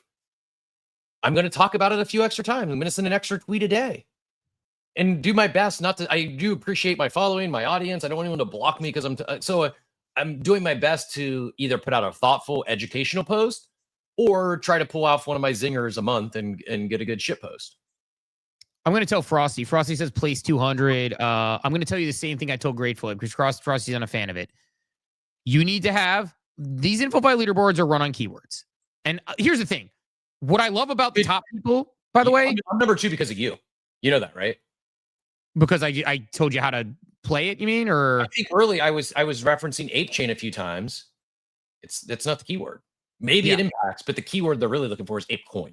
Yep. So simply making that small tweak of changing from talking about Ape Chain to ApeCoin, I've been moving up the leaderboard since I If made anyone that. wants to pretend that I'm like a greedy bastard or whatever, just know that Grateful Ape is number 5 on the leaderboard because I not only did I encourage him to do it when he co-hosted the show, I DM'd him afterwards and I got on his ass about it because he didn't do it initially. I'm like, dude, you need to do this. Because here's why I wanted Grateful to be on there. And then I'll get to Frosty's question here in a second. Here's why I wanted Grateful to be on here. Here's why I want you to be on there. Here's why I want Tebow to be on there. Because in a month, when this thing is over, even if they don't do it again, we're all still going to be talking about ApeCoin. We're all still going to be talking about ApeChain. We're all still going to be talking about Project Raid. We're all still like, we should be on there because if we weren't being paid, we would all still be doing the same thing. And so, like you talked about, like exactly what you said, like you've talked about Bored Apes in some capacity probably every day for the past 5 years. Like with Frosties, I'm going to tell you this, like Frosties, you're definitely getting your booster and all those things. Make sure you fire in there. Be like, yo, like when you're firing off a tweet, ApeCoin, Solana, and Hyperliquid. It's right there on the leaderboard. Say ApeCoin and Solana or ApeCoin and Hyperliquid. Those are the keywords we're looking for right now. I even made a mistake. I had a nice post and I used Hyper EVM instead of Hyperliquid. Like those are the 3 main keywords. That matters, but that's a big deal. You got to like, these aren't people looking at this like, oh, that's a positive.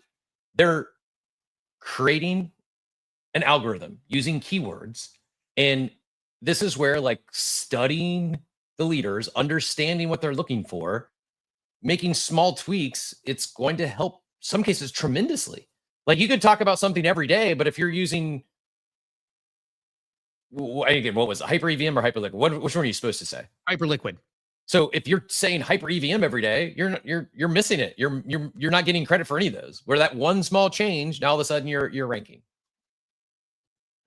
Yeah, I mean, I am again, I'm aligned, man. I think like that opportunity is there if you're doing it. I try to like help people out and help them figure out the best way to properly do this thing because there is a very real opportunity here to make again, like I got like the Polygon payout. It was like, I was like, oh, that was better than I expected. That was going to be like $600. And like, so I just think that there's, and BFX is going to eat an InfoFi. I hope, I mean, like, look, I'm going to get, I mean, when I look at leaderboards and I don't know what I'm going to get for any given leaderboard. But like I rank on the ApeCoin one. I could probably do a better job. I think Josh Ong does a really good job of this. I could do a better job of just being a InfoFior. Like I could do a better job of, but I don't want to make it a job. I want to talk about things I want to talk about it, but I can do a better job. Like Polygon right now, I'm ranked 14. If you take out the team, I'm probably like ranked 6 or 7. I'm not going to make as much money this month because I just didn't have as much to talk about. I'm hoping to be a little bit better on it. But it's like, yeah, it's like, I don't know, like I'm 14 on Polygon, I'm 15 on Katana, I'm 15 on Turtle when they have their TGE, I'm 16 on Moonbirds. Like, so I don't know, just trying to play the game a little bit, but also not oversaturate. I think like certain people who do it, I have no shade towards anybody who decides to go hard on InfoFi and make it work for them. Laura's offended that you told Grateful, not her. Grateful was on the co-host seat and he asked about it and I told him to, but yeah, Laura, get out there. You got the ape, you got everything going on. You could definitely rank your way up. It's an important one. You gotta make it to make Ape Fest just a little bit sweeter. Sunny Days asked, what's the code for show 1000? This is your 2-minute warning. Snapshot at 10 Eastern today. The claim for show 1000 will still be live, but again, you're going to want to get your sets completed. If you're missing any badges, if you want a badge you haven't collected yet for the 20-day challenge, show 1000, that's still open. op.xyz/claim, code 1000, no commas, just 1000, and then make sure you click claim. You've got 2 minutes until that snapshot occurs. Everyone can claim it. If you haven't claimed show 1000, there's no excuse. It's free. op.xyz/claim, enter in code 1000. Oh wait, not 2-minute warning on the 1000 one, but no, it'll be open. But we're gonna do a snapshot, and you want to have you want to get show 1000. You want to get show 1000. That's when you want to get. But 2-minute warning to go on secondary market and get those from the sub badges. I just threw a time sensitive and teaching. I'm like 2-minute warning for show 1000. I'm like, wait a minute, show 1000 is tomorrow. I'm coming from the future. The Burb airdrops have been announced. We all ate. So Should be a good thing. By the way, I weathed my Moonbird my Mythic at the perfect time. People are bricking the floor now a little bit. Not bricking hard. It's still way, way up. But I've been watching this one, and I've been watching like what's been happening. And we're getting a little more listing action there. So I'm probably going to chill for a minute until I need to know the time difference. So Token 2049 in Singapore. What time is it in Singapore now? It is 10 o'clock on Wednesday in Singapore. So we are a 12-hour difference. So we still have another 12 hours that I think we'll get another potential pullback on these mythics to buy them, unless this is the run-up before tomorrow. So tonight is when that announcement's going to hit. Most likely. No. Right now it is 10 p.m. in Singapore. Right, so 12 hours from now will be 10 a.m. on Thursday over there. Right. And so then 10 p.m. Eastern tonight might be when they announce that thing. Well, when's Burpala? I don't know if they have a time, but it's tomorrow, right? Or tomorrow, Singapore time would be tonight. So in theory, like 7 a.m. tomorrow would be 7 p.m. their time. Mm-hmm. So by the time we're on the show tomorrow, the announcement most likely will be out, right? If it is a token announcement. And if it's not, I think a lot of people are going to have a lot of things to say, not just because they're speculating, but because it feels like this was the lots of people listing. I don't know what's going on here. If they don't, I think a lot of people are going to kind of be scratching their heads a little bit, though. Like, I think because that was like, it feels like there's been a lot of hype going up into it, and he hasn't done anything to walk back expectations. So, we'll see what happens there. But no CWC on the code 1000. It's just 1000, just 100. Zero. Yeah, I was gonna say you're like 3 years late on 100. What's crazy, and we'll talk about it tomorrow. I remember show 500 and talking about how big that was. I remember when it occurred. I want to say it was in the winter. We'll have to look back on the exact date it was, but I want to say show 500 was in like shortly, like, I don't know. I want to say it was in the winter, but I remember show 500. So just kind of crazy to think like 500 doesn't seem that long ago, and now we're in show 1000. Just absolute wackiness. But yeah, Cap. That said, look, I've got a lot of stuff to do. I've got some graphics to whip up for tomorrow, so everybody can see what we got going on tomorrow. As always, like I said, go to my profile on the pinned tweet, click on the Death Fund referral link. $20 in gameplay is going to get you entered to win $1,000. Not a ton of entries off the bat, so it's going to give you really good EV there at the moment, at least based on my math that I'm doing, based on the ref numbers. So go in and use that ref link for your chance to potentially cook a little bit on that. So would love to see a lot of people getting involved in that. And again, the best way for us to continue to do giveaways like this, the best way to watch us give away 108, the best way for us to give away on Death Fun, the best way for us to get a ton of giveaway opportunities come tomorrow, is by supporting our sponsors, because our sponsors are really the ones who are bringing these to you. We are just the vessel which gets them over there. So you go on Death Fund, you play $20 in gameplay, maybe you win a little bit of money, and they say, oh my God, we want to give away more stuff at the Coffee with Captain community. So get out there and play if you are up for it. Again, obviously, make sure you are gambling within your within your personal pool there. Anyway, Cap, that said, anything else you want to hit on before we get out of here? Per ChatGPT, 500 weekdays ago was August 22nd of 2023. So heat of the summer per ChatGPT. I didn't check the math. There we go. So I was way off on that one. So I must be thinking of another milestone, like the 3-year anniversary or something. Yeah, no CWC 999, no triple digit badge, just the show 1000 badge you can get. Yeah, you can claim all week this week when you make a special one. Yeah, we shall see. Other than that, though, things I'm looking at today, I probably still am going to go back. I'm probably not going to make any moves because I feel like I missed the big run up, but I'm going to look at addicted.fun again. I have an open tab on funding.works, which is where how Token Strategy got their start, Token Works got their start. I also, speaking of something, like I've been talking about buying Punk Strategy for a week. Should have pulled that trigger. And it's not even, I need to get out of my own, because it's not like, I don't have a reason why, other than I don't know. I really don't. I need more liquidity, basically. Like I'm at a point where I need to move. I need to rotate, and there's not necessarily a position I want to rotate out of. And I could have made some smaller moves, but I was looking to make some bigger moves. And so like this almost like paralysis analysis type situation as far as making new plays. That's like, I wish I could just click a button and sell all my Zed holdings. I want that stuff elsewhere. Like if I could hit a button and move all my Zed holdings at 80 cents on the dollar into Punk strategy, I would. I can't do that. And I can't just go floor them. I can't just sell them into WETH bids. Like there's things like that. I'm complaining. It's a me problem. It's good problems to have. That's kind of where I'm at. And I need to stop talking about this stuff and make some moves. And part of making moves requires me to spend some time and liquidate some things that I'm not necessarily long on.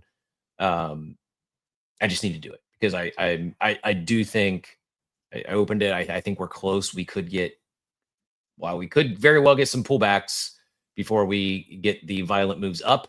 I think the violent moves are coming some point within the next 30 to 60 days. And I want to be not just talking about things I'm believing in. I want to be well positioned in those things. And strategy is one of them. I think they've got a pretty incredible flywheel, and I don't think it stops anytime soon. I'm going to do my best to get in on the Vibes. I think Vibes strategy is going to cook. And I may get in that one and like pay the fee. Like pay the fee before it settles at 10%. I may get in early to try to get some, because I think it's going to be a good one. Yeah, I think it's not a bad idea. I think I'm probably gonna play the Good Vibes Club end of that, and maybe I'll get like Uno Mas, and make that work. No, Deca, I don't know if the ref link only works for new players, but maybe I'll try to collect current players who have potentially gone on there and used more Death Fund action because of us, because it would be good to get that number. So I know there's certain people who had, and we'll see about that. But yeah, I'll probably play that on that end, see what happens with Good Vibes strategy on that. I don't know. We'll see. One thing, I don't know, like one thing, well, now I'll save it for tomorrow or another day, because I thought it was an interesting thing. I had a comment where someone's like, oh, I go hard at abstract, but not OpenSea. Like, I agree on the long TGEs. Outside of that, I think they're totally different things and totally different gripes. Like, the gripes in abstract are like product related and a lot of that stuff. OpenSea is just, yeah, it's a long TGE. I'm playing the game. I will critique it if it doesn't go well, but abstract's just a different thing, I think, altogether. So I think it's just different. I don't think there's an analogy there to be made as far as like the things that go hard on abstract. Like, you look at my thread, it wasn't about TGE and it wasn't about reward systems. It was about the team not taking feedback, the streaming platforms, the sort of lack of campaigns. Like, that's very different. Like, what I probably say I was complimenting about OpenSea is that OpenSea runs campaigns, and I actually like that. And I know that it doesn't mean a lot to everybody. So I think they're just not analogous products. But that said, Cap, let's send everybody off in their day. Bitcoin just broke 117. Higher. So here's what I think I talk about the violent moves up. I've said this really since Bitcoin approached 100K. I still believe it. I just don't know the exact number. In my head, I think it's somewhere between like 125 and 150K. Right now, there's this magical, mythical number that is 100K. Most people that aren't here or that aren't already invested in Bitcoin, by the way, Vanguard just said they're finally coming around, capitulating, and going to let their clients consider letting their clients buy crypto. Most people that aren't here, they think they missed it. They think they're late. They think, everyone said Bitcoin was going to 100K. It's already past 100K. It's only going to go down back to 100K from here. Well, there's not a magnet at 100K. There is some sell walls. There is psychological barriers. I think there's some number, 125 to 150K. When we hit that, I think the news starts talking about it again. It's a new all-time high. And the narrative becomes not Bitcoin to 100K. The narrative becomes Bitcoin to $1 million. And I think at that point, we could see just an absolutely violent move as people start flooding in, realizing they haven't in fact missed it, that it is a incredible asset class. And I think that could be potentially like the big onboarding mechanism for the cycle as people start, or people's like, oh, holy shit, Bitcoin is going to $1 million. I need to get some Bitcoin. What's next? What else is there? And I think that is when we see, like, let's say we get that violent move from 125 to 200K. And then it's going to be ETH's turn. And then it's going to be Solana's turn. and then Bitcoin dominance starts to pull back, and then it's altcoin season and NFT season.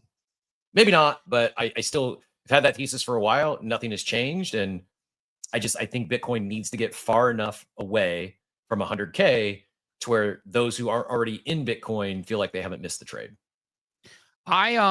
Yes, I would agree, and I think that that's the thing we keep waiting to happen, which I do still firmly believe is going to happen. It's just I feel like I'm getting impatient, and I shouldn't be as impatient. I should just be stacking, which I still am. I still dollar cost average. I still have all my things, all my Bitcoin, whatever. But I think that becomes my my challenge. One more like last thing that's kind of cool. Zane just shared this in the war room. Front of the Fruit Loop box. Our guy Doomers made the box. Get out of here. Look at that. Right there. This is coffee, dude. That's awesome. Congratulations. Well deserved. That makes me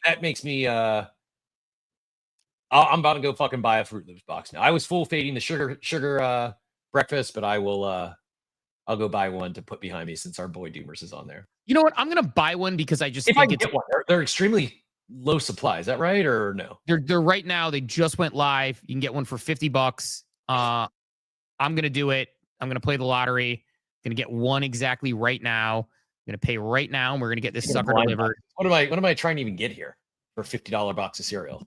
I sure got T-Rex. Same thing. Jesus Christ. We're coming full circle and doing the thing we made fun of someone else for doing, buying cereal boxes of NFTs. Man, I have too much I want to tweet about today. I want to tweet about this with Doomers on the box. I think that is so cool. I grabbed it. I'm not. Is it a Doodles post? Where do you even see the link? Go to the war room and just click on Zane's post that he shared. Sorry, I was looking at their pin post. It's not their pin post, but the first new recent post is honestly like everyone likes to like throw shade and shit on things. Like I think this is cool. Like it is like I would like it if they had a holders exclusive limited number that had signed boxes no matter what. I would like it if there was a couple more burnt holders a free box. That's it. Give holders a free box. Yeah, sell the rest for $50. Give holders a free box. Give them a little love. That's it. Yeah, or let them get like you can get one free box for $50. Yeah, fine. Or not even free. Give holders a discounted box, or they can get 50% off, and they buy for $25. It's like there's margins in your $25 box of cereal. I promise you, right? Like there's ways they could do this and make everyone feel love and happy. But I don't even care. I'm happy Doomers is on the box, and that's and Doodles does this very well. They did it in their trailers, they did it in their Dollsville, like their incorporation of loyal community members that we're talking about with InfoFi. Reward there's a lot of ways to acknowledge, reward, and recognize your supporters, your brand ambassadors. It's not just people who talk about it on the timeline, and this is another way of doing that. So yeah, well done. It's cool. Yeah, it's like a cool opportunity. What's that? I think it's a very cool I'm just gonna shout out like Doodles on this one, and I would like to see I would have liked to see like more signed boxes. Like I said, if like the holder, here's what I think the holders do. Maybe you charge the holders $50 like everyone else, but they automatically get at least one signed box, right, by the burnt toast, because it's just like more signatures at that point. And as somebody who signed hundreds of books, you could sign a few hundred cereal boxes and make it work. So wait, there's only 500 boxes total? Oh, I don't know. And then you got a number. 50 of the 500 boxes are signed by Doodles founder and creator Burnt Toast, and one lucky box includes an original sketch from the collaboration. So yeah, only 50 boxes, only 500 boxes total. I bought one. And actually have the Fruit Loops going straight to RFK so he can eat the artificial dye that he's a big fan of. Look, I bought one. I want to support Doodles, number one, and number two, like I think it's a cool item to have. Like that's a cool background item, a cool office item. As I like try to like continue to like outside of what you see here, there's shit everywhere. So I want to continue to kind of make my little nerdy Comic-Con Grail crypto world in here. I probably need a Bitcoin something somewhere. I'm probably missing like a giant Bitcoin logo somewhere. You need the funky Bitcoin chain. I can't believe I'm paying $10 in shipping for a box of cereal, but this is what crypto does to me. Yeah. So how many did you buy? Just one? This is also like, I'm considering buying 5 to save $10. I'm considering spending $350 on cereal. Actually, more than that. It's $65 after taxes. So I'm considering spending over $350 on cereal to save $10 in shipping. I'm not going to do it. I'm just going to bite the bullet and pay $10 shipping. I hope So 2 things have ruined me, Steve. Crypto and my crypto and in particular ETH gas fees have ruined me in terms of my value of a dollar. The other thing that's ruined me is Amazon Prime free shipping. Gets me doing shit like this, like, oh, I can't pay for shipping in the year 2025. That's egregious. $10 in shipping? Are you kidding me? I gotta buy 5 of these things and spend $350. I'm not doing it. Girl math. Prime shifting. That's crypto math. Prime NFT math probably. Prime shipping has definitely broken me. But yeah, like it's you know, it's I think it's gonna be funny if one of us wins that 101 burnt toast. That would be cool. But you have to open the box to see that, I guess, and feel it. But then also, like, that looked pretty big. Like, am I getting shorted on my cereal? Fud doodles. Just kidding. Just kidding. It's a joke.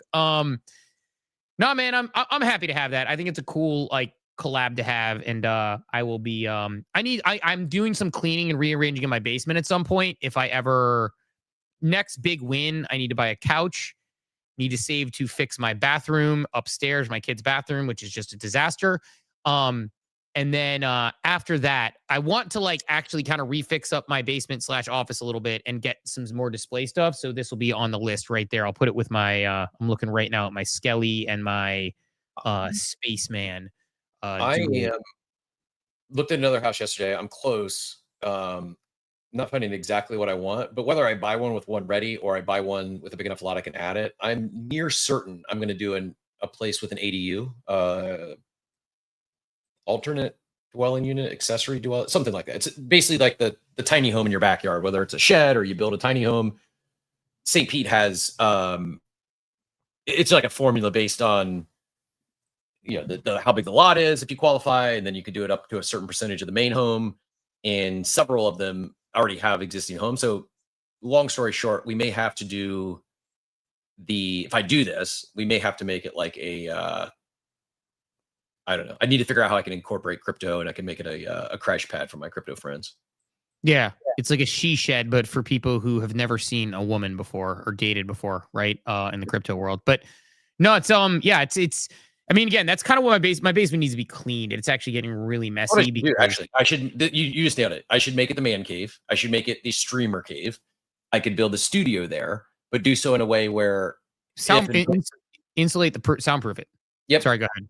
And I could sell that as a feature ad. There's a lot of people that travel and look for Airbnbs that are also streamers. So I could have it's studio ready, and so long as when I do rent it out, I can move the soundboard and stuff into my primary residence. Like, I think that's sold. I think I'm doing it. I think we're gonna make the help me out. Yeah, we're gonna launch Coffee with Captain on Pump.fun, and the coffee problem is pay for this man cave streamer house. The only problem you have is you want to make sure that the stuff that you care about is movable, just because if you rent it out, you don't want someone to steal like your, Curtis plushie, which may not be worth much to somebody, but is worth a lot to you. That's it. It's like this stuff here is easy to move. I mean, I've been streaming at Airbnb for the last 3 to 4 weeks. So it's easy to move what I need. What is not easy is like the setup, right? Like I need to find a way to have the wall that's easily movable, or maybe it's a virtual image. I don't know. I need to think through that. Any ideas? I'm open. Wow. Jambird, by the way, leaving Ohio. This is last month in Ohio, and he goes to Florida. He's joining you in those ranks. So talk to another founder in the space shuttle from Sarasota. It's where here the key to success in crypto, you need to do 2 things. You need to go to Ohio State University and then move to Florida. It's what all the cool people do. Yeah, by the way, I think I was supposed to add a wallet address in the checkout, and I did it too quickly, and I didn't. So now part of me is like, well, fuck, do I can't believe it. Sorry, there was something we were supposed to do recently that we needed to follow up with the team to get them our address for. What was that? I can't believe I didn't have my fucking base wallet address. That was so stupid. It was this. If you bought Rect on the last drop, make sure you follow up with the Rect team to give them your email address. Yeah, it was simple. You just had to email them, and they're like, cool. I didn't do that. Yeah, that's what I need to do. Yeah, make sure you do that so you get it done, so you get your rack. But how about that? I screwed up, and I have no excuse, so I'm not going to get whatever I'm going to get on base from Doodles. So email the team; they'll make it right. It's a digital collectible for the box. I bet they add your wallet for you. Yeah, I could ask in Discord, but I don't know. I may be persona non grata in there. We'll see. Look, yeah, I'll just DM Pocky and be like, "Hey, man, can you help me out here? Like your mustache." But we'll see. Look, that's it. Let's send everybody off in their day because we got a lot to do today. I got to figure out what we're giving away tomorrow and all that good stuff and do something about it. Thanks everyone who came through this morning. We will talk to everybody bright and early tomorrow morning at 8 a.m. Eastern time for show 1000. Have a wonderful, wonderful day, everybody. Thanks for tuning into Coffee with Captain, powered by ApeCoin. We hope you enjoyed the show, and remember, nothing we discussed today is financial advice. Until next time, keep exploring, stay curious, and we'll see you soon. Have a great day. Welcome to the future.